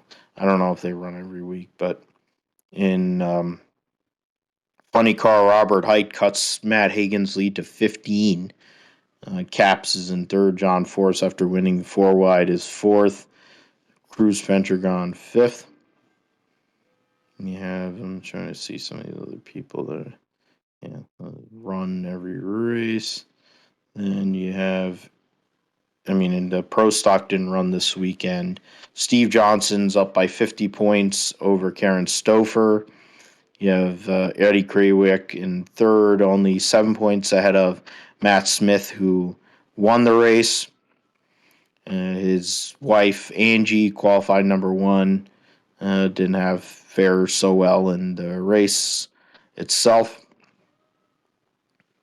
And we got some of those other people, and we'll get into that more as the year goes on and we get towards the U.S. Nationals.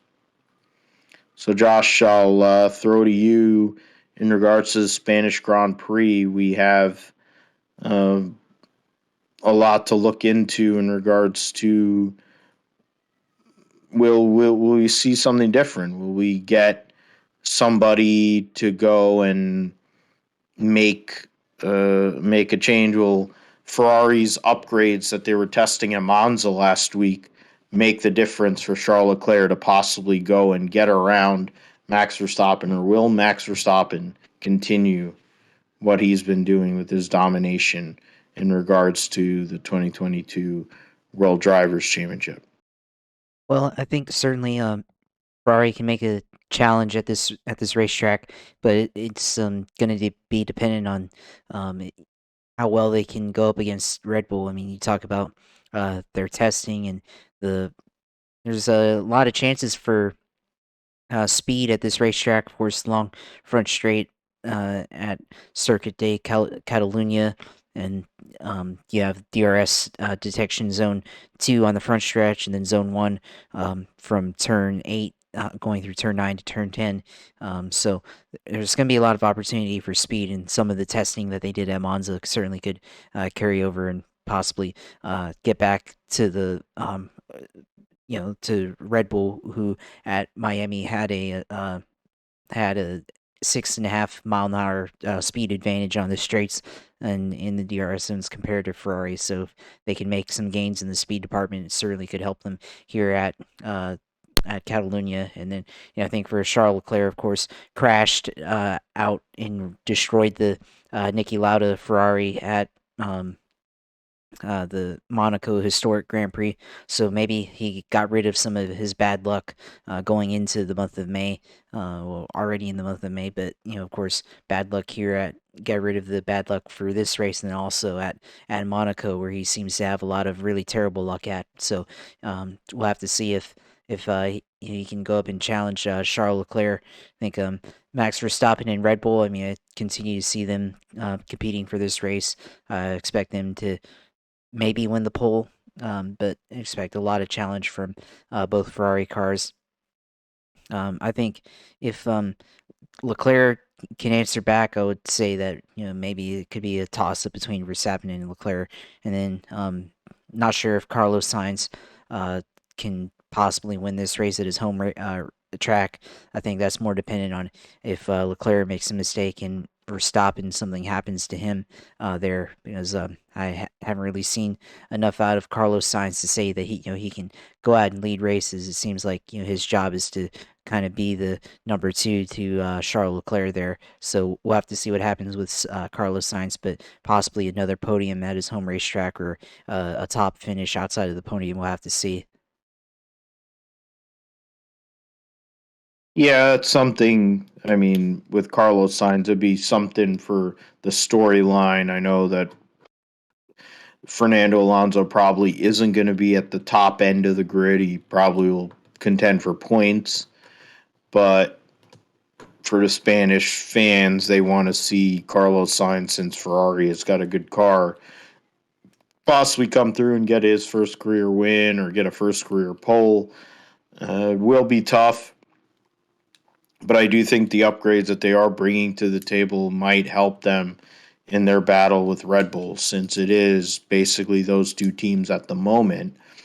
Mercedes brought some upgrades to Miami, and they made a difference on lower tanks, fuel tanks, in practice or whatever levels they were running. But once they went into the park for May, it didn't work out so well. The porpoising was bad, pace wasn't there. I think that Mercedes is going to respond here because if they don't, Monaco is going to be brutal no matter what. But you get into the Canadian Grand Prix, which will be with long straightaways, not the smoothest track. It hasn't been used in a couple of years for Formula One either. Some of the other races they got going on, Baku and all, there has to be a response. If Mercedes really wants to go and contend for this world, I mean, to be fair, they're not really going to contend for this world championship, but they were competitive at in practice, and then it all went away for both Lewis and for George. They want to be able to do something and be in a position to make the most out of this situation. You want to go and have a good car. You want to have the opportunity to go and maximize points. Right now, George Russell is fourth in points. Lewis is sixth, but Lewis is 23 points behind his teammate. Russell is 6 points out of Carlos Sainz. And he's only 7 points behind Sergio Perez in third. Right now, Charles Leclerc is 19 points out of Max Verstappen. I'll go and make my picks. I think Charles Leclerc responds. I think he has momentum building towards the Monaco Grand Prix here in a couple weeks' time. Charles Leclerc responds. Ferrari responds. They go get back on the winning track. It may not be the case in regards to qualifying. I think Max does better in qualifying, but Leclerc does what he has to do in the race.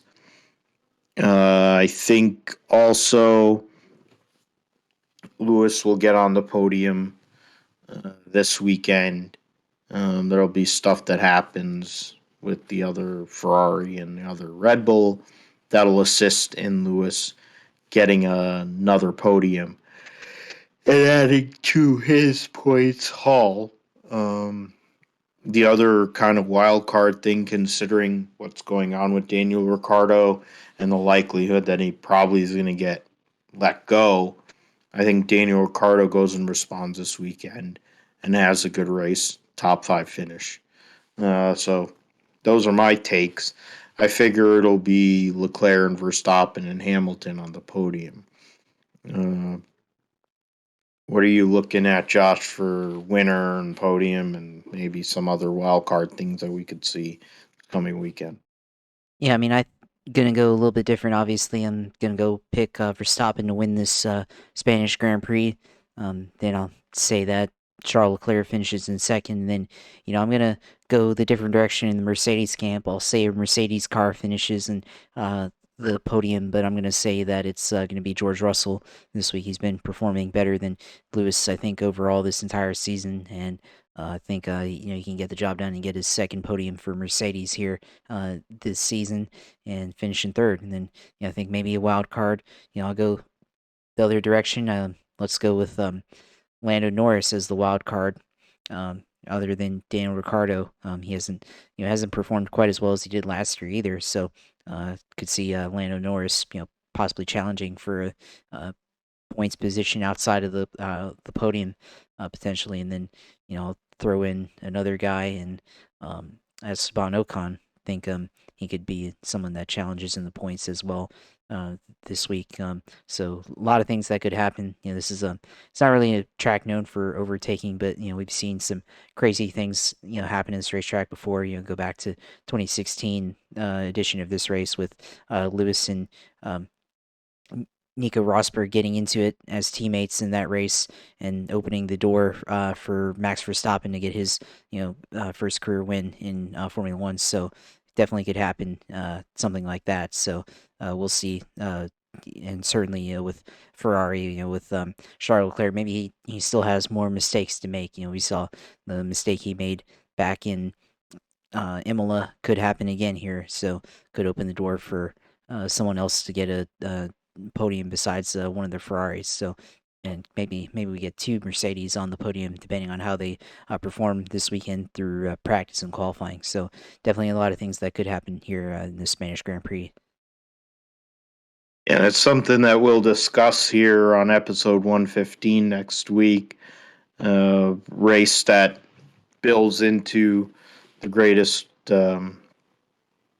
week in motorsports, or greatest day in motorsports, and the Monaco Grand Prix, back-to-back races, one of many that Formula One will have, and the going to one of the biggest races of the year, if not the biggest race. So, how things that go on this weekend, I think, are going to set a tone towards this next few months of the Formula One season prior to the summer break, with budget caps and upgrades and the whole bit, and who can stand out, who can make something happen versus teams that may not be able to respond. The Indy 500 is coming up, and we have practice and qualifying coming up this weekend, or this week into this weekend. 33 cars will attempt to make this race, so there won't be any bumping, but they've made adjustments to the qualifying format so that there will be a little bit of drama within the qualifying. There are 8 winners of this race entered.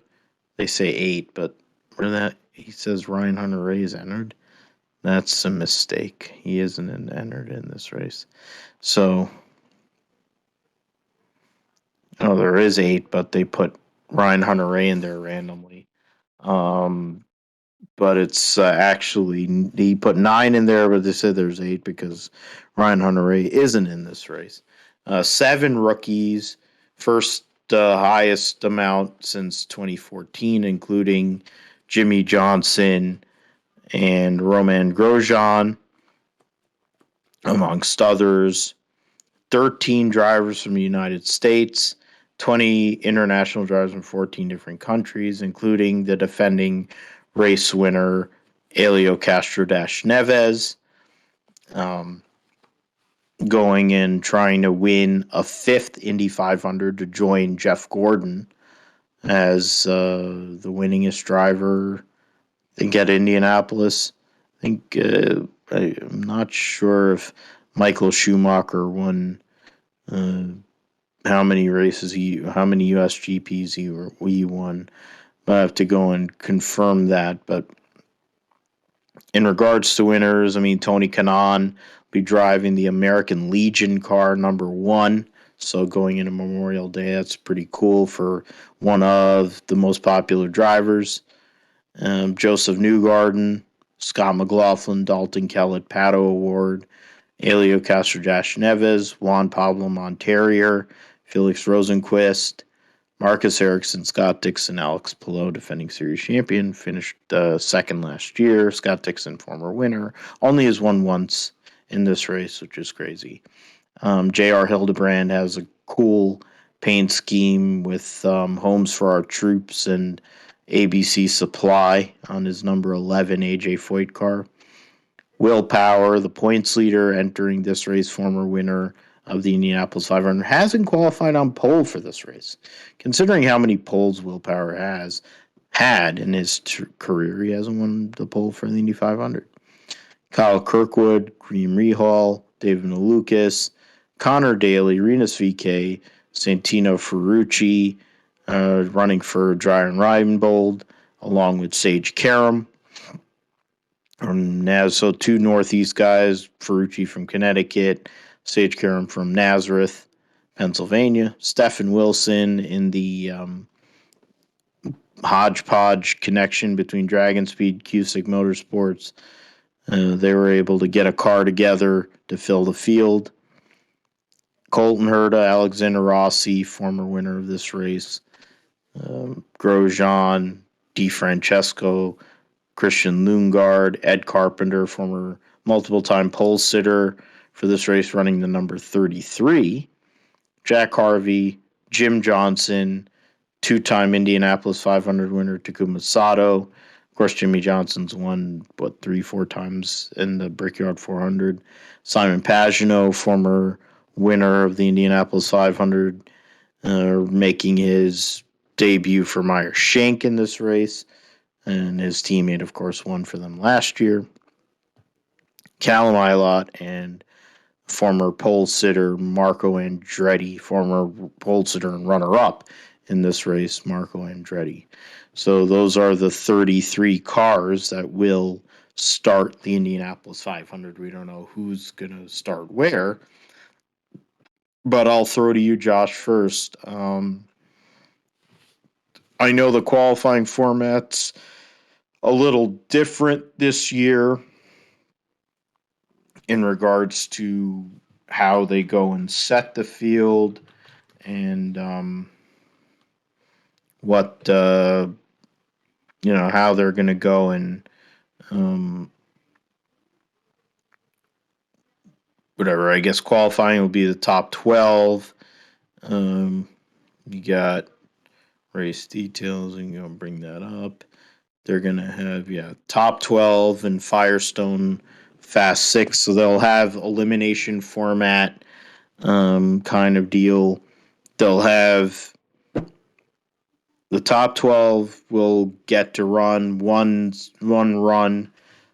The top 6 will then run for pole, like the road courses, and then they'll have a last row. I guess they won't have a last row shootout. So that instead of it being last row shootout because they don't have bumping, they're going to have the top 12 run again.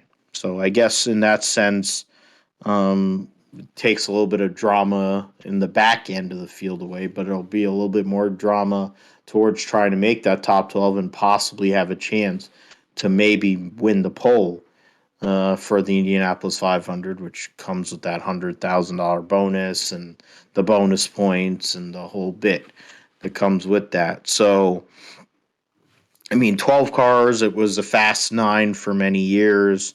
Now it's the Fast 12 to eliminate. So there's going to be multiple runs for the pole, weather permitting, of course, because it is Indianapolis, Josh.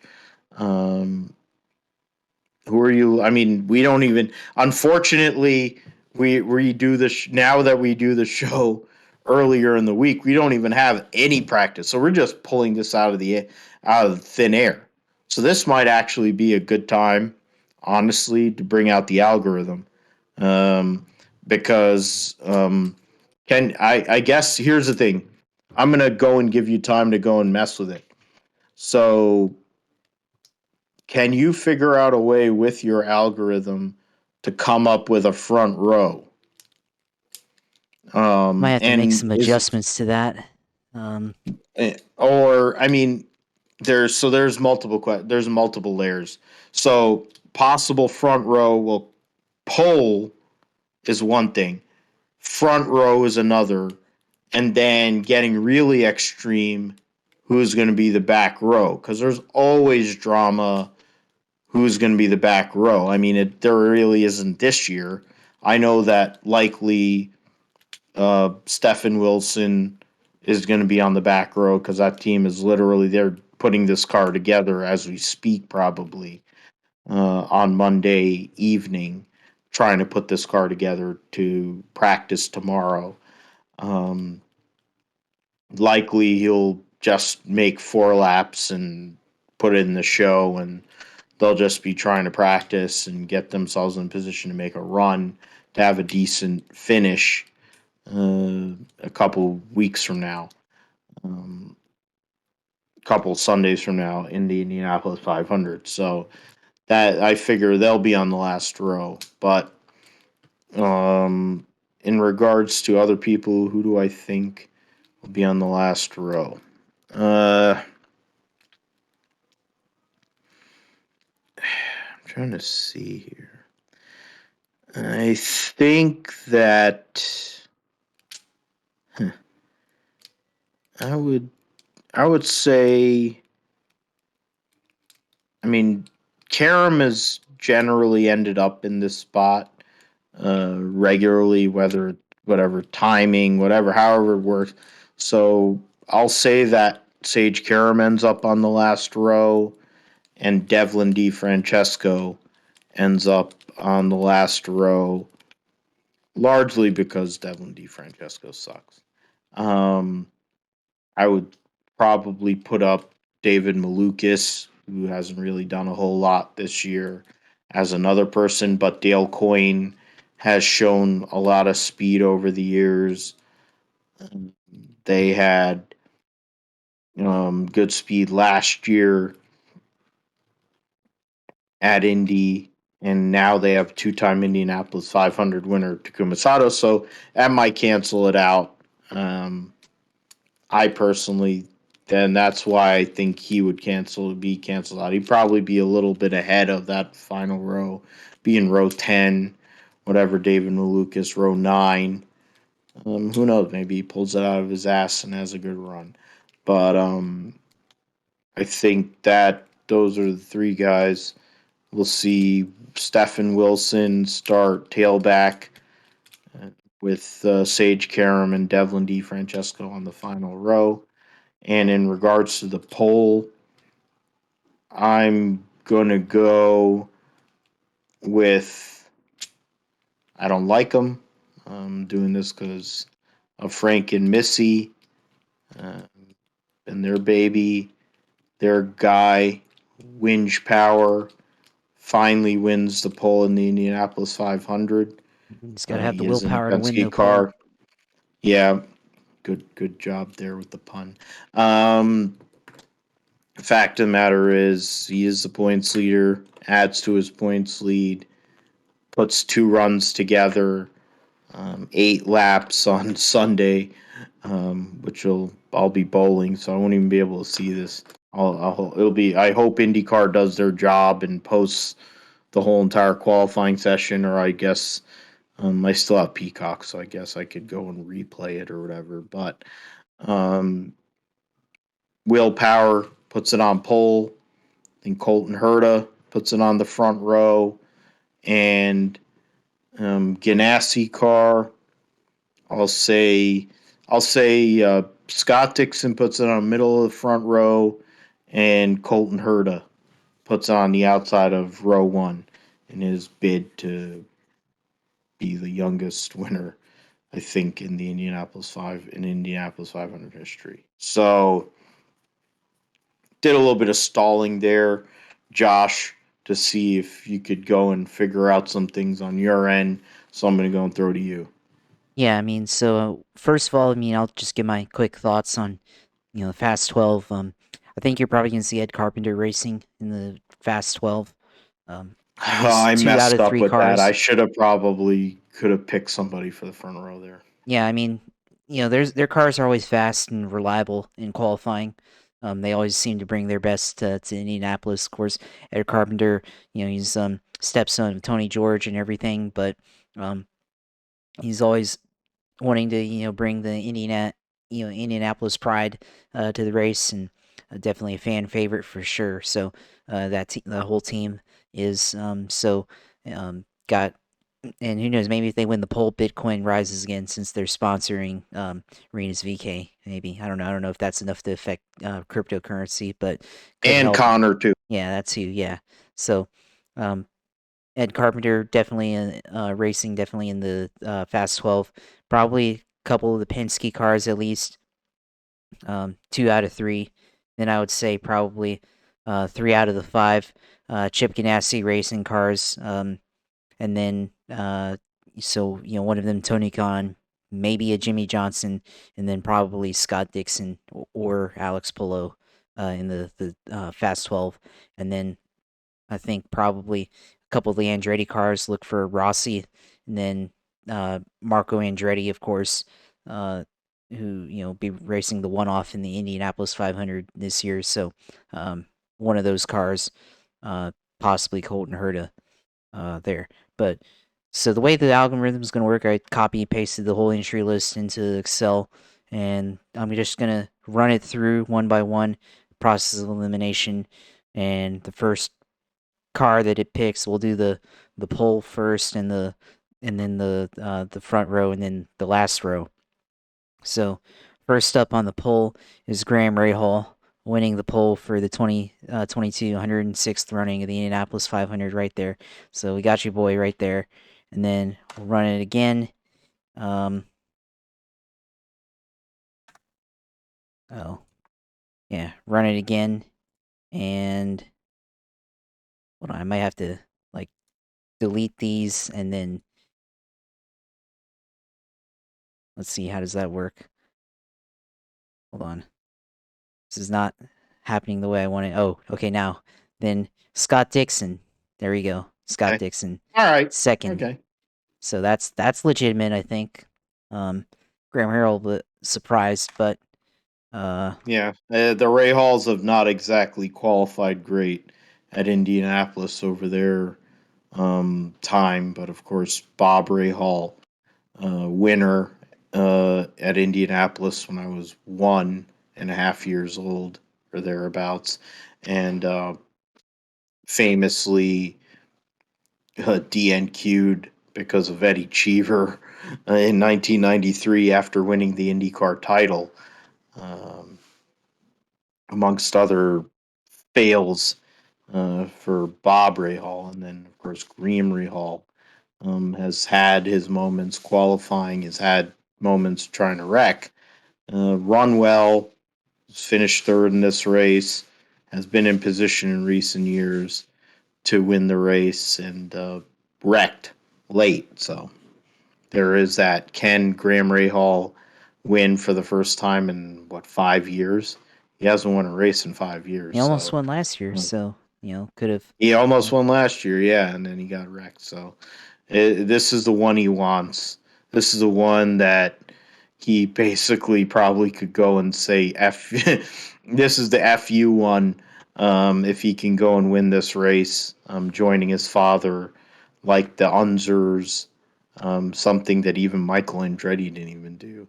If he could join Al Unser Jr. As a son of a Indy 500 champion, that would be something. Yeah, so now you got Graham Rahal winning the pole, Scott Dixon qualifying second, and then now we've got Mr. American um, Joseph Newgarden, the All-American driver, qualifying third. So that's your Okay. front row that the algorithm is picking. I think Okay. that's pretty credible so far. Yeah, Um, definitely a front row that can happen. It doesn't seem out. It seems out of the realm, at least on the pole sitter.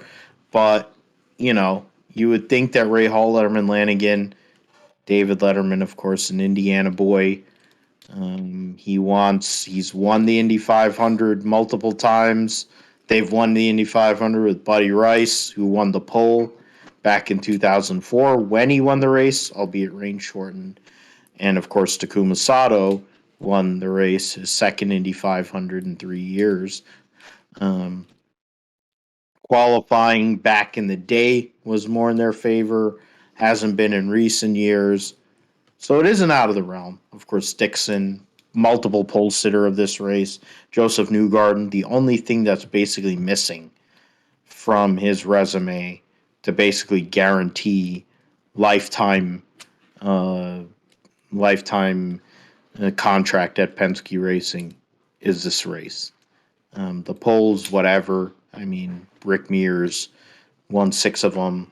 I think Joseph Newgarden would love the pole, but I think he'd rather have the race win. So good front row. It'd be great. A lot of great storylines to come from that front row.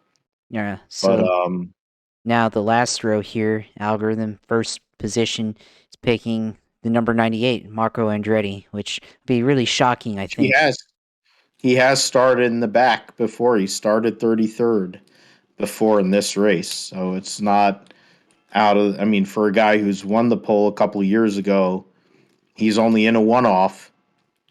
Might not be out of the realm of possibility. Yeah.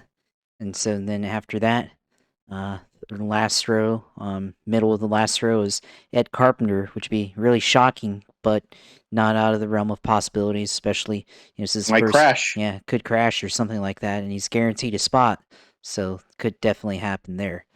Um, Only his second race of the year.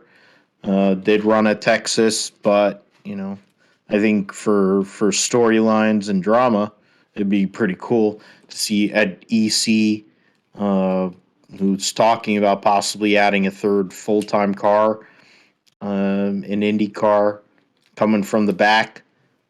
His days probably as a driver are getting closer to the end.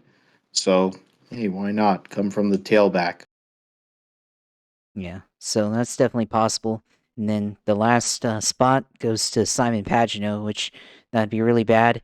This is the 60, which I feel like, Mike Shank Racing definitely is qualified better than that. Uh, even with Jack Harvey behind the wheel last year. So that's your last row. Simon Pagino, 33rd spot. You got Ed Carpenter in the middle in 32nd, and then 31st goes to um, who did we say again? Marco. Marco. So, um, That yeah, would be one of the better last rows in the history of this race. That would be something. yeah, I'd pay for that last row. I just for the anger and frustration from Ed Carpenter. Um, because Marco doesn't really care. He cares more about SRX at this point. And I mean, Pagano, I think, has the confidence that he could come from wherever and win. He didn't qualify. He qualified on pole when he won the race, but he has qualified worse and done well in this race too. So he's got good momentum coming off of a podium. So it's an interesting little uh, deal there. yeah, I went a little more chalk. I went a little more. I probably could have went Dalton Kellett in the last row because he does suck. Um, I I went Stephen Wilson because they just don't have a lot of time, and I did go Devlin DeFrancesco because he's got awful. yeah. Um, So but algorithm last row is definitely gonna be I mean, that's a pretty good one, and would have to be worse than people like Stephen Wilson. Not a knock against the driver, but just the fact it's not a yeah, last put together team. The 77 Juncos, which they've been on the last row before, knocking out McLaren, right? A couple years with ago. Fernando Fernando. Alonso, yeah, Yep. with Kyle or what the heck is his name? Kyle Kaiser, Yeah, Kyle Kaiser who there. ran and yeah, after he had wrecked the car, they had backup parts on there, not their best parts, and they went and knocked out McLaren with Fred Alonso. Yeah, so I mean, Callum Ilott, good driver, small team. Yeah. So it could get kind of interesting there. Yeah. But I And then mean, I think Dalton Kellett probably is a shoe in for the last row too. yeah, I picked Sage Karam. As I apologize, Sage. It's not like you'd ever come on my show anyway, or on our show. But I probably should have picked Dalton Kellett because even though he's a guy that supposedly would come on the show, he's Dalton Kellett. It kind of fits the whole Canadian rich boy deal, like in Formula One. They have a lot in Devlin DeFran. I picked one of them. I picked Devlin DeFrancesco, who sucks ass. We'll get into it next week. I'm probably gonna invite a former guest on. It'll be an interesting show. Probably gonna have to do 2 shows next week, considering it's IndyCar and NASCAR. I mean, could even do 3. I mean, but really could do an open wheel show and we could do a NASCAR show. But in regards to greatest day in motorsports, with Monaco, Indy, and Coca-Cola 600, and the whole NASCAR weekend itself. So we'll talk all about that here for episode 115 or however many episodes that might be. Let's get into the NASCAR All-Star Race, Josh. Definitely interesting new format, because why not? They change a format every fucking year. For the All-Star Race. As it stands, the All-Star Race entry list has, 20 drivers. You have Ross Chastain, of course, who's won 2 races this year. Austin Cindric won the Daytona 500. Will be driving the Keystone Light car in the All-Star Race. Kevin Harvick, former winner of the All-Star Race, will be in. Kyle Larson, defending winner of the All-Star Race, defending series champion. Brad Keselowski, with his win from Talladega last year. Chase Elliott, Eric Almirola, after winning New Hampshire last year, he gets in. Denny Hamlin, Ryan Blaney, Chase Briscoe, he has his new sponsor. They don't have anything there, but Chase Briscoe has his new sponsor, Magical Vacation Planner.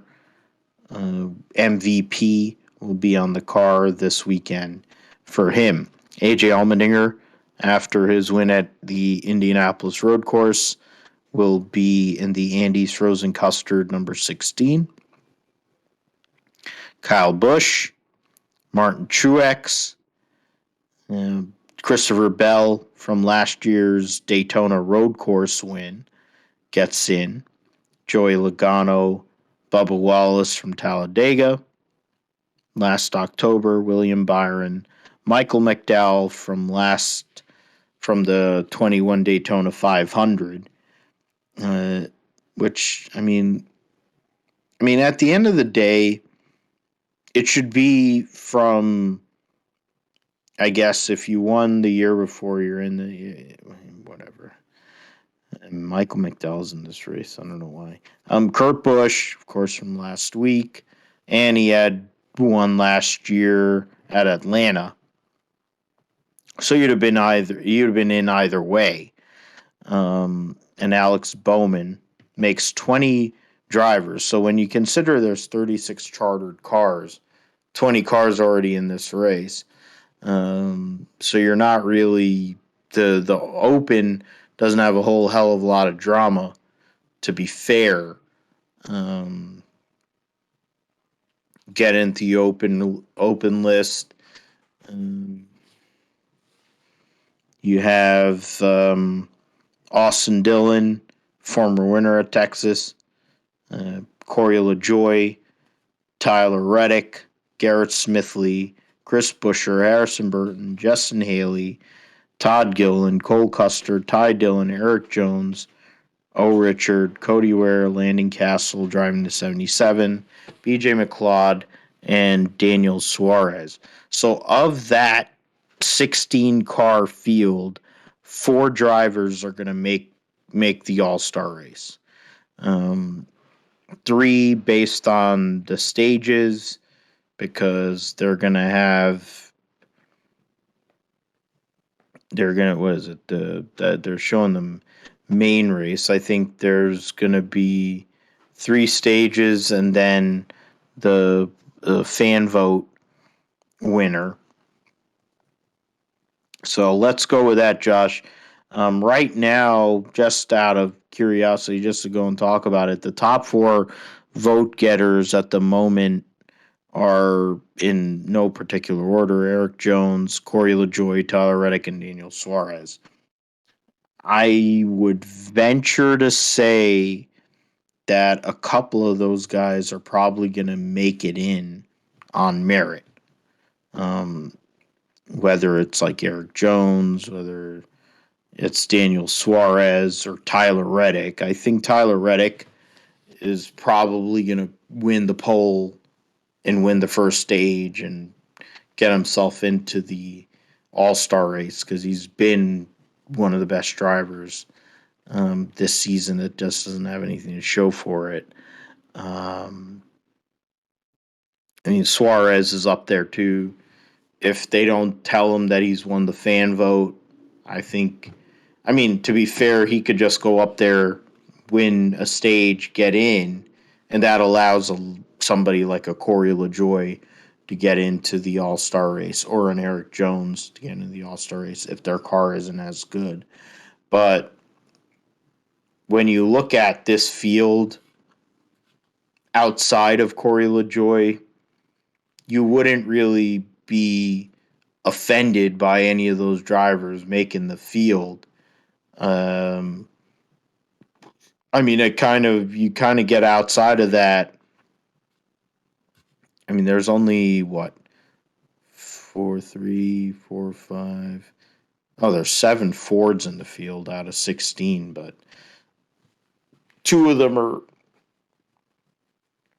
are Rick Ware cars, and one of them's the Live Fast car. So it's really there's like 4, and then of the 4, it's Buescher, Burton, Todd Gilliland.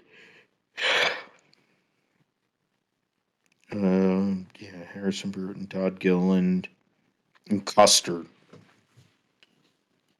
who sucks. So Ford doesn't really have a chance to get anybody in. It looks like it's going to be, and there's no Toyota, so it's literally Chevys and Ford. So I guess it'll be a good thing. Can a Ford actually make the All-Star race out of the Open? That's a good question, and if so, who?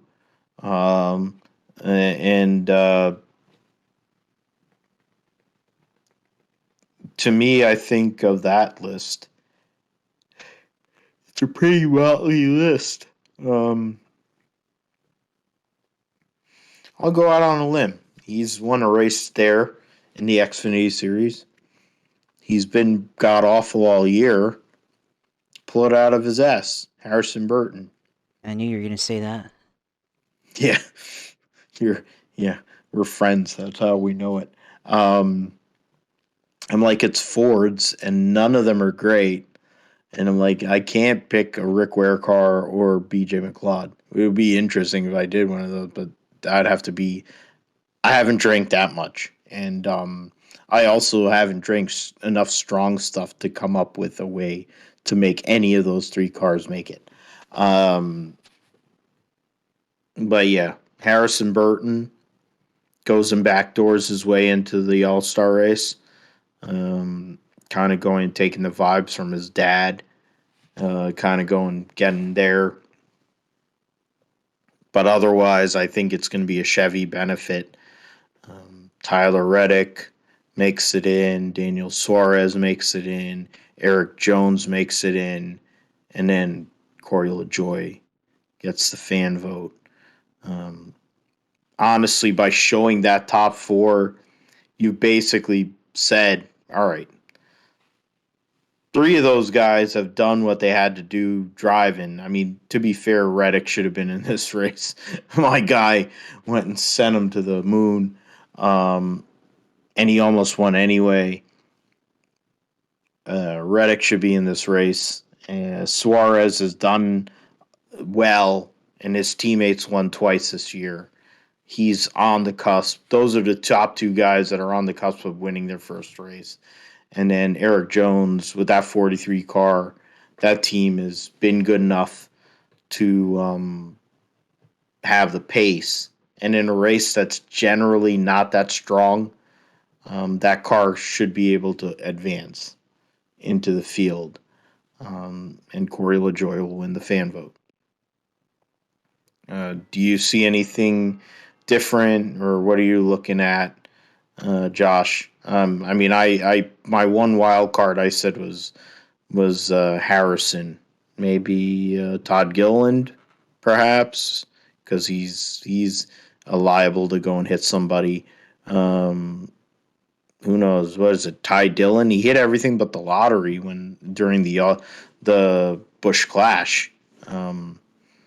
At the Coliseum, and he made the main event. Yeah, but Um, that's the yeah, Coliseum, not Texas Motor Speedway. I mean, I would like to pick a Ford, um, but it would have to be Chris Buescher, but just don't see it happening. And I think 3 out of those 4 are gonna make it in, probably on speed. I mean, I think Suarez, Reddick, and uh, one of those guys, at least Suarez and Reddick, I think make it into the All Star race. And I yeah, and mean, Eric Jones. I think the most likely guy to make it in, other than that, and Eric Jones possibly, but just don't see them uh, getting in. I think they don't run up front enough. I mean, I think the favorite probably is Austin Dillon to win the first stage in the All Star Open to get into the main event. Uh, so besides that, I mean, yeah, I think Dillon and Eric Eric Jones possibly. I mean, maybe Ricky Stenhouse. Been running fairly well recently as of late. Um, could get in. But yeah, Daniel Suarez is another guy that could possibly uh, get in there. Yeah, Richard there for Richard winning one of the stages there to get into the main All Star race. But yeah, I mean that's what I think. Who could advance from the Open in the All Star? So we get from that to the All Star race itself. Um, I'll give you the floor first, Josh. I don't know if you want to, unless you want to go and put it in the system. Otherwise, if you want to do that, that's fine. You let me know, and I'll go and do it. But what are you thinking? You want to do algorithm on it? I think we'll go with our minds here for this. Okay. Yeah, All right. So I'll go to you first. yeah. So I mean, I'm thinking probably. I mean, it's gonna probably be between the Chevys and the Toyotas. I think. If it's a Ford, one of the Penske's, probably. I mean, maybe Ryan Blaney or something like that. But I'm gonna go with Chase Elliott to win the All Star race, which probably fits. They haven't been. I mean, Second win yeah, in this race. He won at yeah, Bristol a he couple won at years. Bristol. Yeah, back in 2021 or 2020. Now the 9 team hasn't been the best on speedways compared to Kyle Larson or Alex Bowman, but yeah, I think he's been the best car on points all year so far. So points leader winning the All Star race, fits the bill, I think. But I think the rest of the field, the stages, I think Kyle Busch probably wins a stage. Probably William Byron wins another stage too, and he could also probably win this race as well. Forgot about him for a minute there. Um, and I think another stage probably gets won by Kyle Larson too. So yeah, I think it's going to be between Hendrick and Gibbs in the main event here with this complicated format that I just found out about not too long ago here on. While you're talking about your picks, I'm trying to read up on how the stages work, and stage one Yeah, winner. it's Yeah, ridiculous. it's stage one winner will start on the pole in the final stage as long as he finishes 15th or better in stages 2 and 3. Stage two winner starts in the second in the final stage as long as he finishes 15th or better in stage 3. And then you have this pit stop competition, and the winner will start fourth as long as he finishes 15th or better in stage 3, and then stage 3 winner starts third in the final stage. So obviously a lot of incentives there, but it just makes it complicated. I don't know why does it have to be like this, but then you have the final stage, 50 laps, and then the start, order, and then if a natural caution occurs between laps 15 to 25 of the final stage, standard race procedures will be in effect. If no natural caution occurs during that time, the NASCAR will call an all-star competition caution. Why do you have to do this? Just let them race. I don't get it. This is like the caution clock all over again from 2016 in the Truck Series. Like, and we have all this stage Which was a racing. precursor to stages anyway. Yeah. Oh, Well, I mean, then we had the segment, the old, well, they used to call it segment 1, 2, and 3 in the All Star race when it was at Charlotte, and um, this is just a microcosm of why NASCAR can't keep fans. Because, like, I was watching a video recently on Donut Media, and they were talking about why NASCAR things that are holding NASCAR from growing. You have a lot of things going for it, like the new car finally. Then you have all a lot of other things that are detracting from it, mainly the points system with the stages and um, the playoffs and everything. Things that we could get rid of that overcomplicate things, and I don't yeah. understand why. I mean, this is just a microcosm. Just if we're gonna have an all-star race, just have 4 segments. That's fine. The lap number, for each of them I think is fine. I mean, the pit stop competition is cool, so I mean that's fine. But the other They stuff, should have a pit stop yeah, competition outside of this race anyway. yeah, yeah. So there's all that, but of course, stage. Well, he'll be on the pole as long as he finishes 15th or better in stages 2 and 3, and then, I mean, Which just was that's the yeah, Chad Knaus rule because Jimmy Johnson, I forget how many years ago, won the first stage and then hung back and didn't even bother to run. He ran 3/4 throttle in the back, and then that's what that rule is. Oh, you have to finish 15th or better. I'm like, there's gonna be 24 cars in the field. I guess there is something to that, but the fact is you're going to make Mike Joy have to explain this. Clint Boyer is Clint's not going to be gonna able go to yelling explain on the it. screen and talk over everybody, and then Yeah. whoever the third guy is gonna be, I don't know who they announced the third I don't guy is even gonna know who be. the third person Yeah, is this week. And no, I mean, yeah, I'm not even going to be able to see. yeah, I'm probably going to be able to watch the All Star race. I'm not going to see the Open because I'll be done. I'll probably get out of bowling the tournament by that point, but I'll need a drink after that.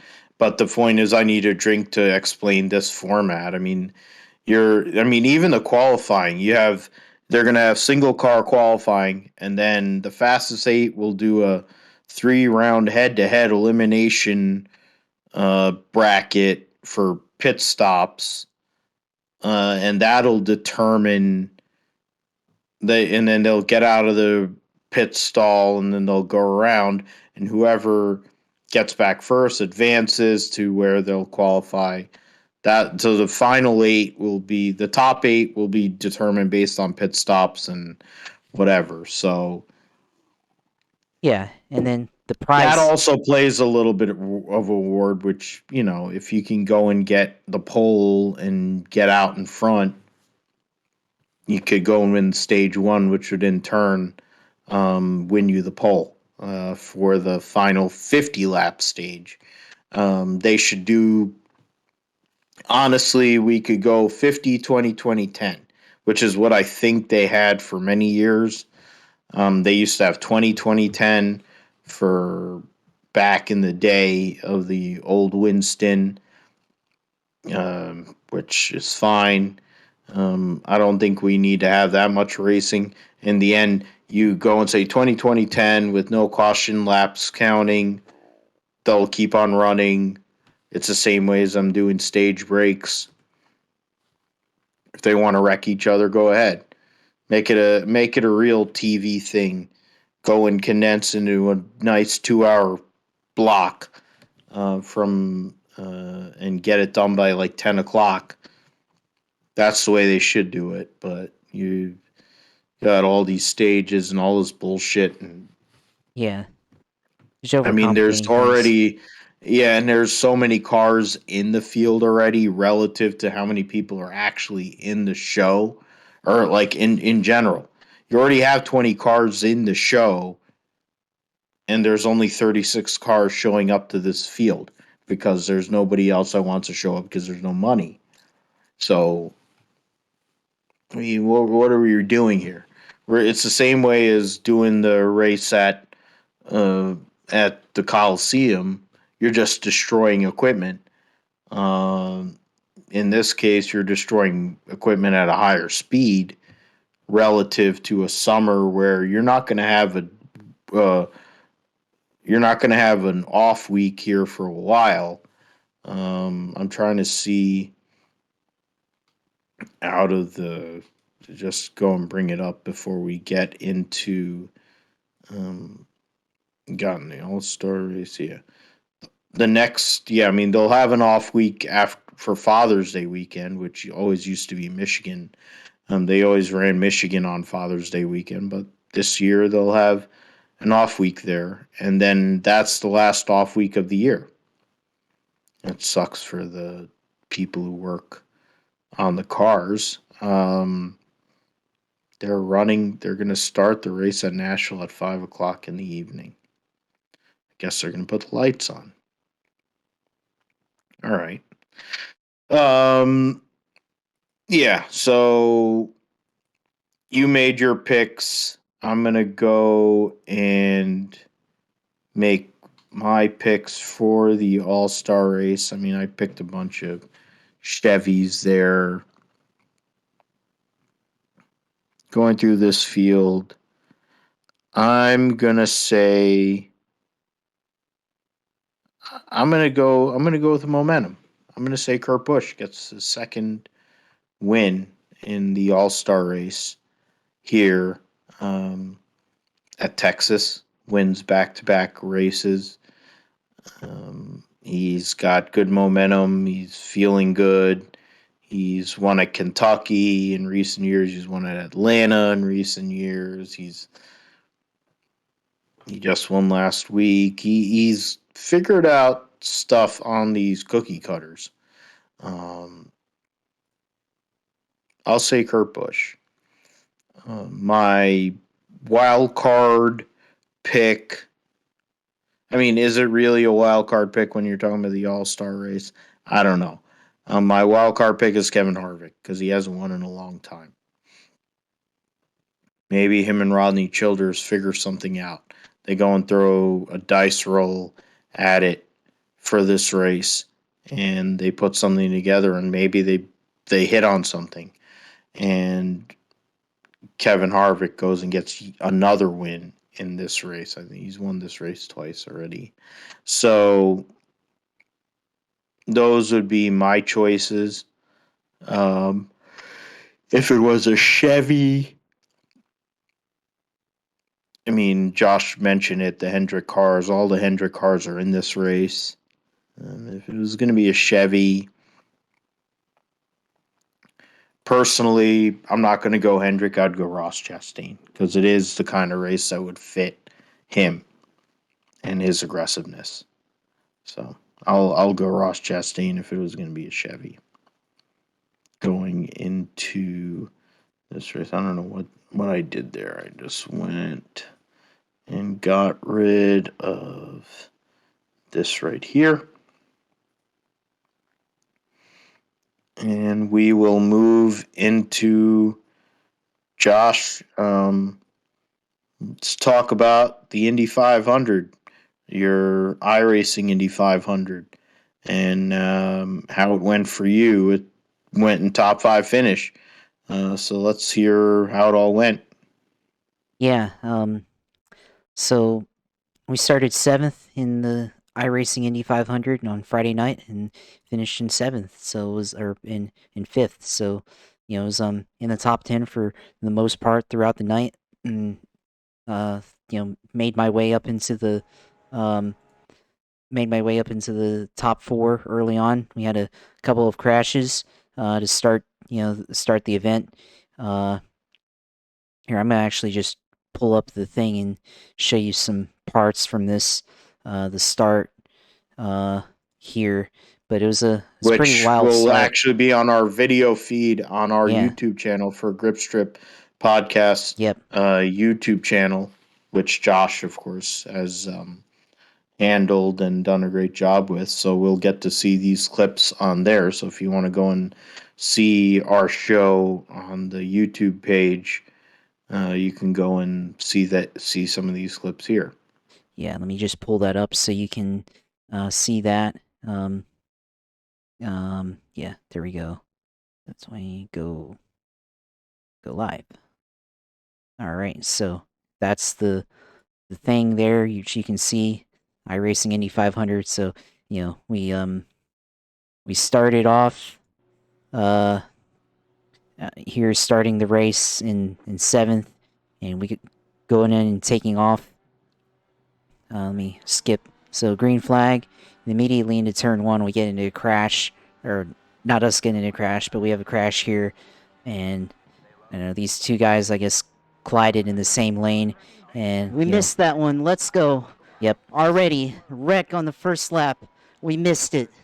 So that was pretty pumped that we missed it. Which is what I talked Yeah. about that, and yeah, you were excited because that would your voice was a little, you went a little Tim Kirkjian there because you got through that wreck. So Yeah, and I was, I was always a little bit tense on the first start of the race.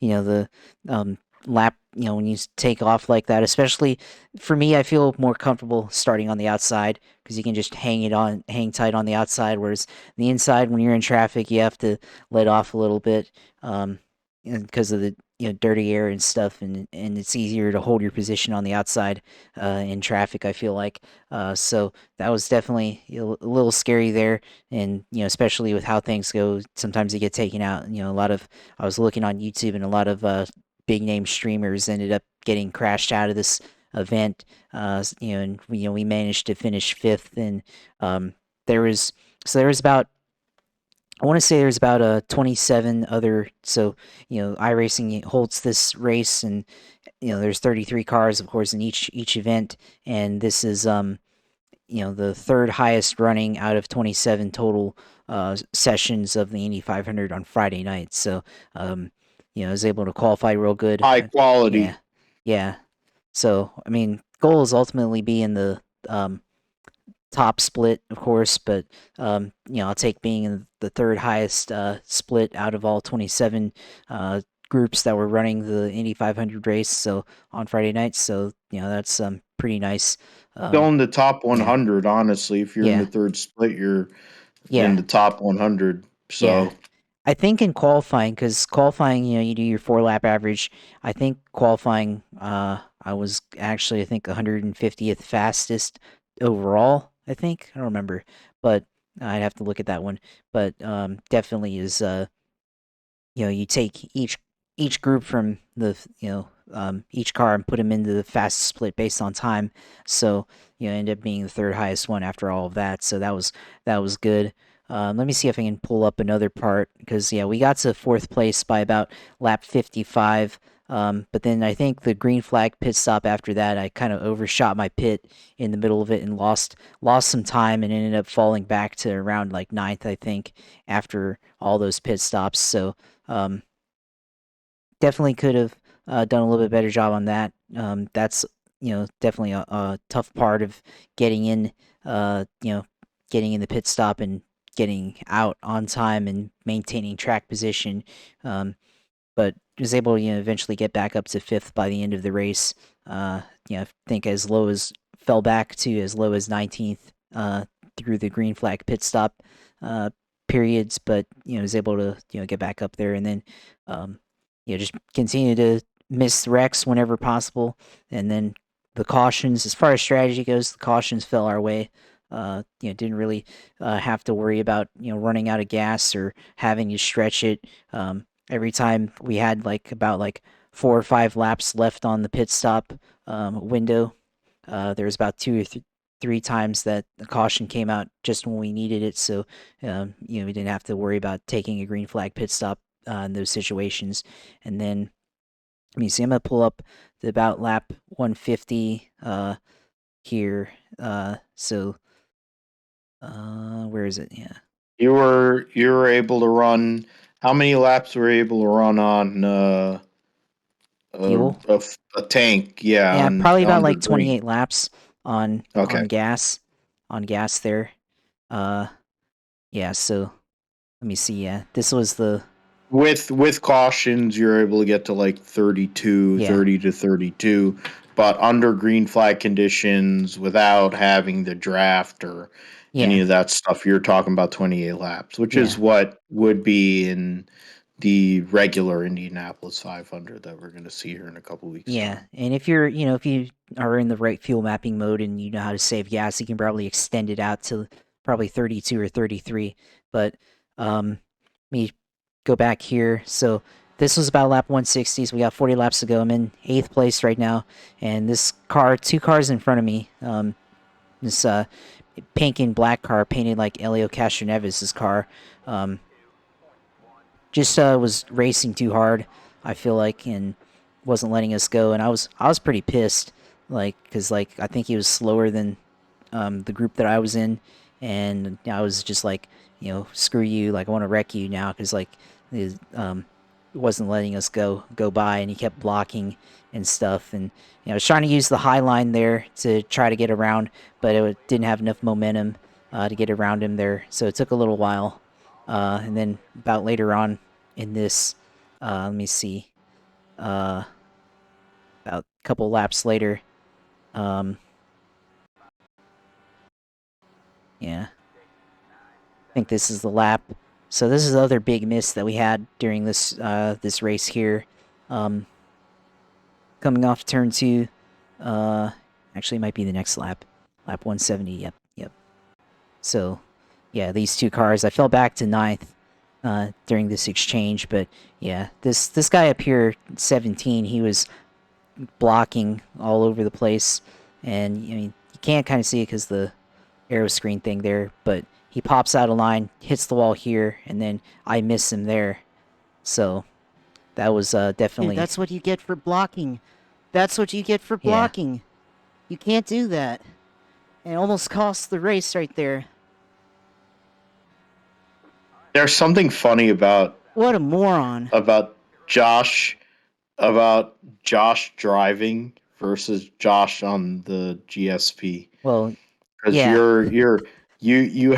you have like the Tim Kirkchin thing going, which is cool, which is funny, but it's also, I mean, I get it because you're amped and you're doing your thing. Like I'm pretty sure I'd go up a couple octaves if I was driving.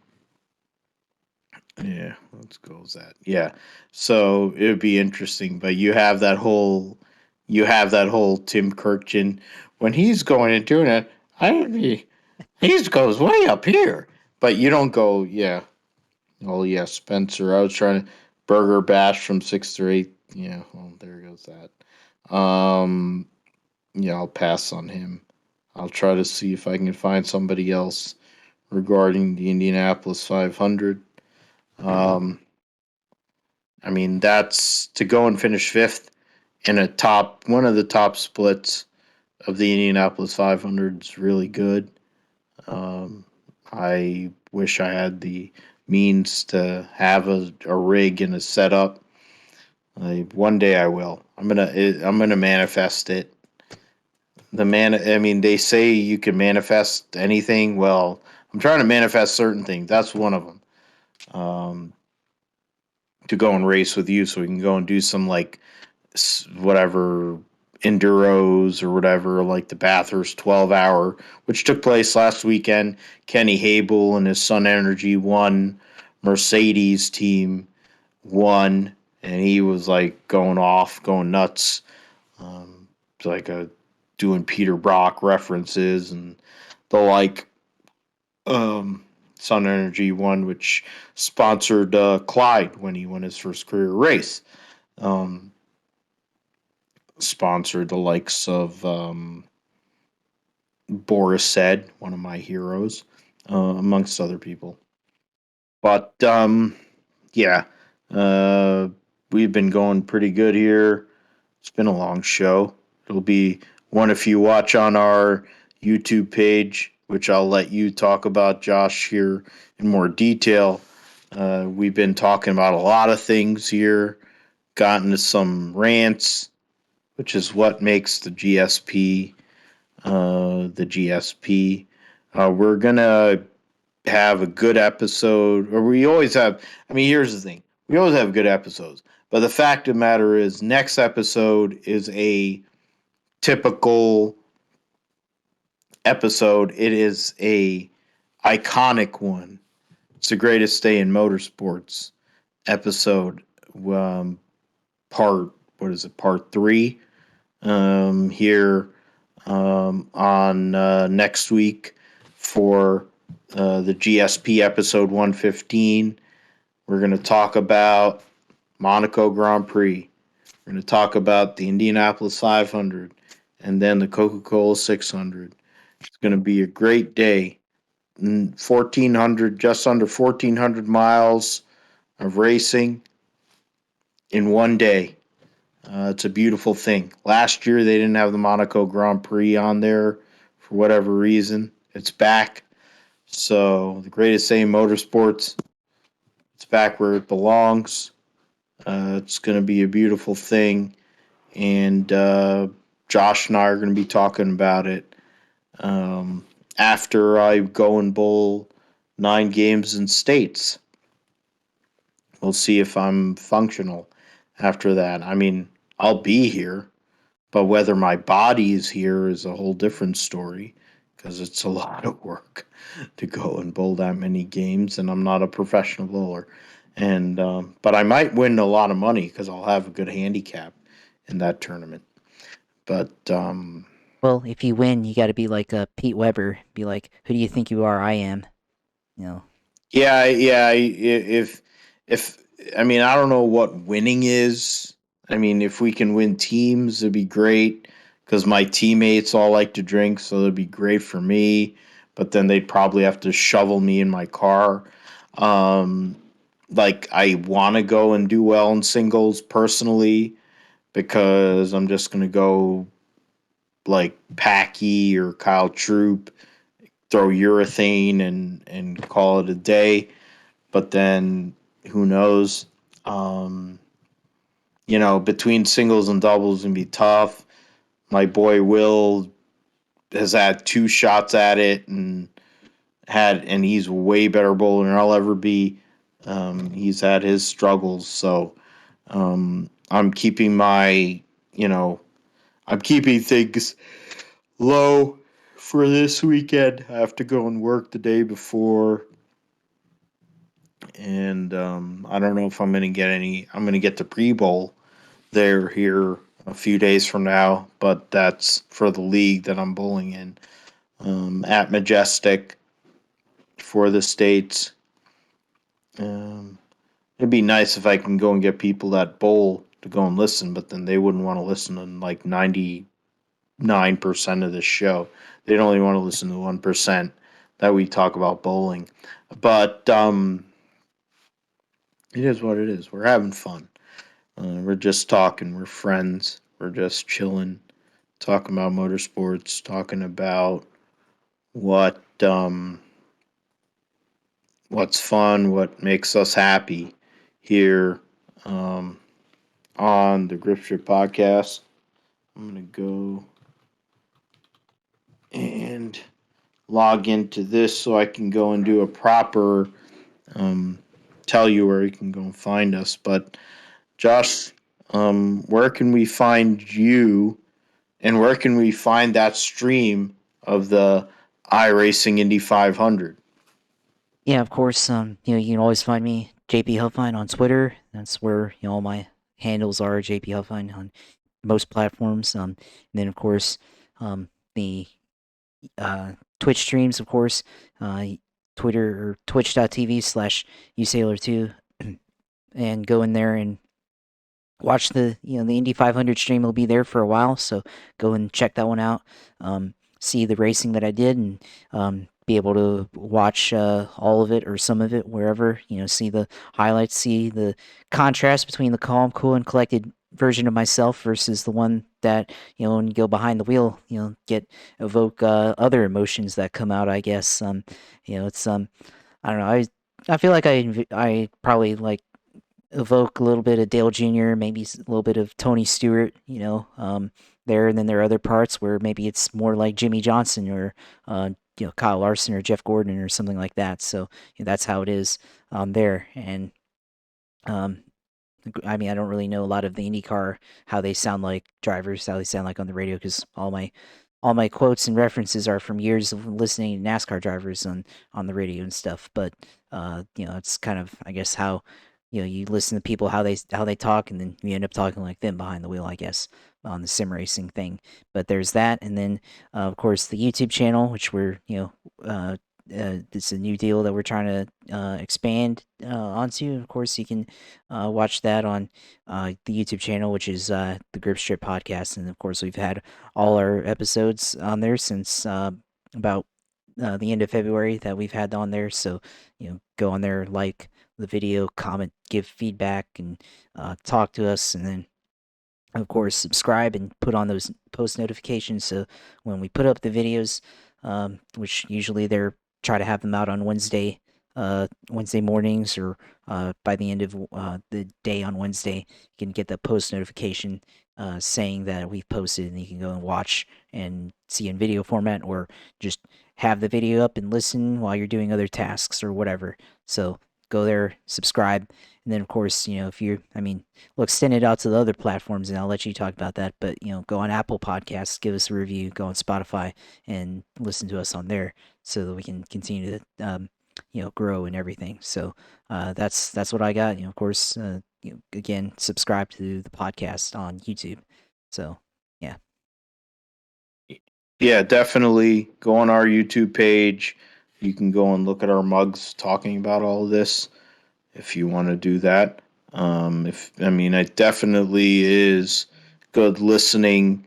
Just go and chill, do your thing, relax. Whether you're at work, want to go and listen to racing information, go and listen to people talk about it. It's the way to do it. It's a good work podcast, honestly. That's what we have a niche. We have multiple niche areas. I think one of them is if you're at work, you hate what you're doing, just go and listen to us. We'll go and get you through it. We'll get you to lunch. We'll get you to the end of the day. And you'll get plenty of information so you can go and get people when you go and talk about the weekend, when you get to go and relax and have a couple of beverages or whatever the hell you do. You can find us. You can find me at at Philip G. Matthew on Twitter. You can find us at Gripstrip Pod on Twitter. Josh already mentioned his Twitter handle. We're on Apple Podcasts, Amazon Music, Spotify, Podbean, Pandora, iHeartRadio, Stitcher, TuneIn, and Verbal. We are on a couple other things as well. We just got approved for Podchaser and Samsung Podcasts as well. So basically, I always say this: anywhere you can find a podcast, you can find the Gripstrip Podcast. 114 episodes in. Going to do episode 115. Going to have 2 guests on next week. So you want to go and tune in. 2 people that have been on this show before. So we're going to have a little round table talking about, got a little history, got a little stuff going on current, past and present, like we had this episode, but we definitely going to have a little bit more here next week on the Gripstrip Podcast. So for Josh, I'm Phil. Thank you for listening. Go and like, subscribe, follow, whatever. Go and let us know what you want to hear, what you want to see, and we'll go and bring it here because we got some good people coming on during the summer and the rest of this year. But we want that feedback so we know what we need to really do. Get some other people on. Thanks, Josh, as always, for having my back, being my boy, having that energy, especially behind the wheel, which is cool, which is kind of the whole, you have the different personalities behind the wheel, and the thing is kind of the whole Dale Earnhardt Jr. thing, because you kind of have that Dale Earnhardt. That's the other thing. You kind of sound like Dale Earnhardt Jr. too, so it makes sense since you're a Dale Earnhardt Jr. guy. So we'll see what he does. You do probably have a Coca-Cola 600 kind of deal, or not a 600-mile race, but 87 car kind of deal there. We'll see what you do with that. Thanks as always, being my right-hand man, being the YouTube EP, and putting us out there, and for being you, being a cool dude, and for making this show the way it is. We thank you for listening to Gripster Podcast. We'll be back next week with some guests. We're going to have some fun. Greatest Day in Motorsports edition of the Gripster Podcast. Might have 3 guests on it. We could have 3 guests. I have people I want to come on. We can make it happen. Listen in next week, Gripster Podcast. Take care. Goodbye.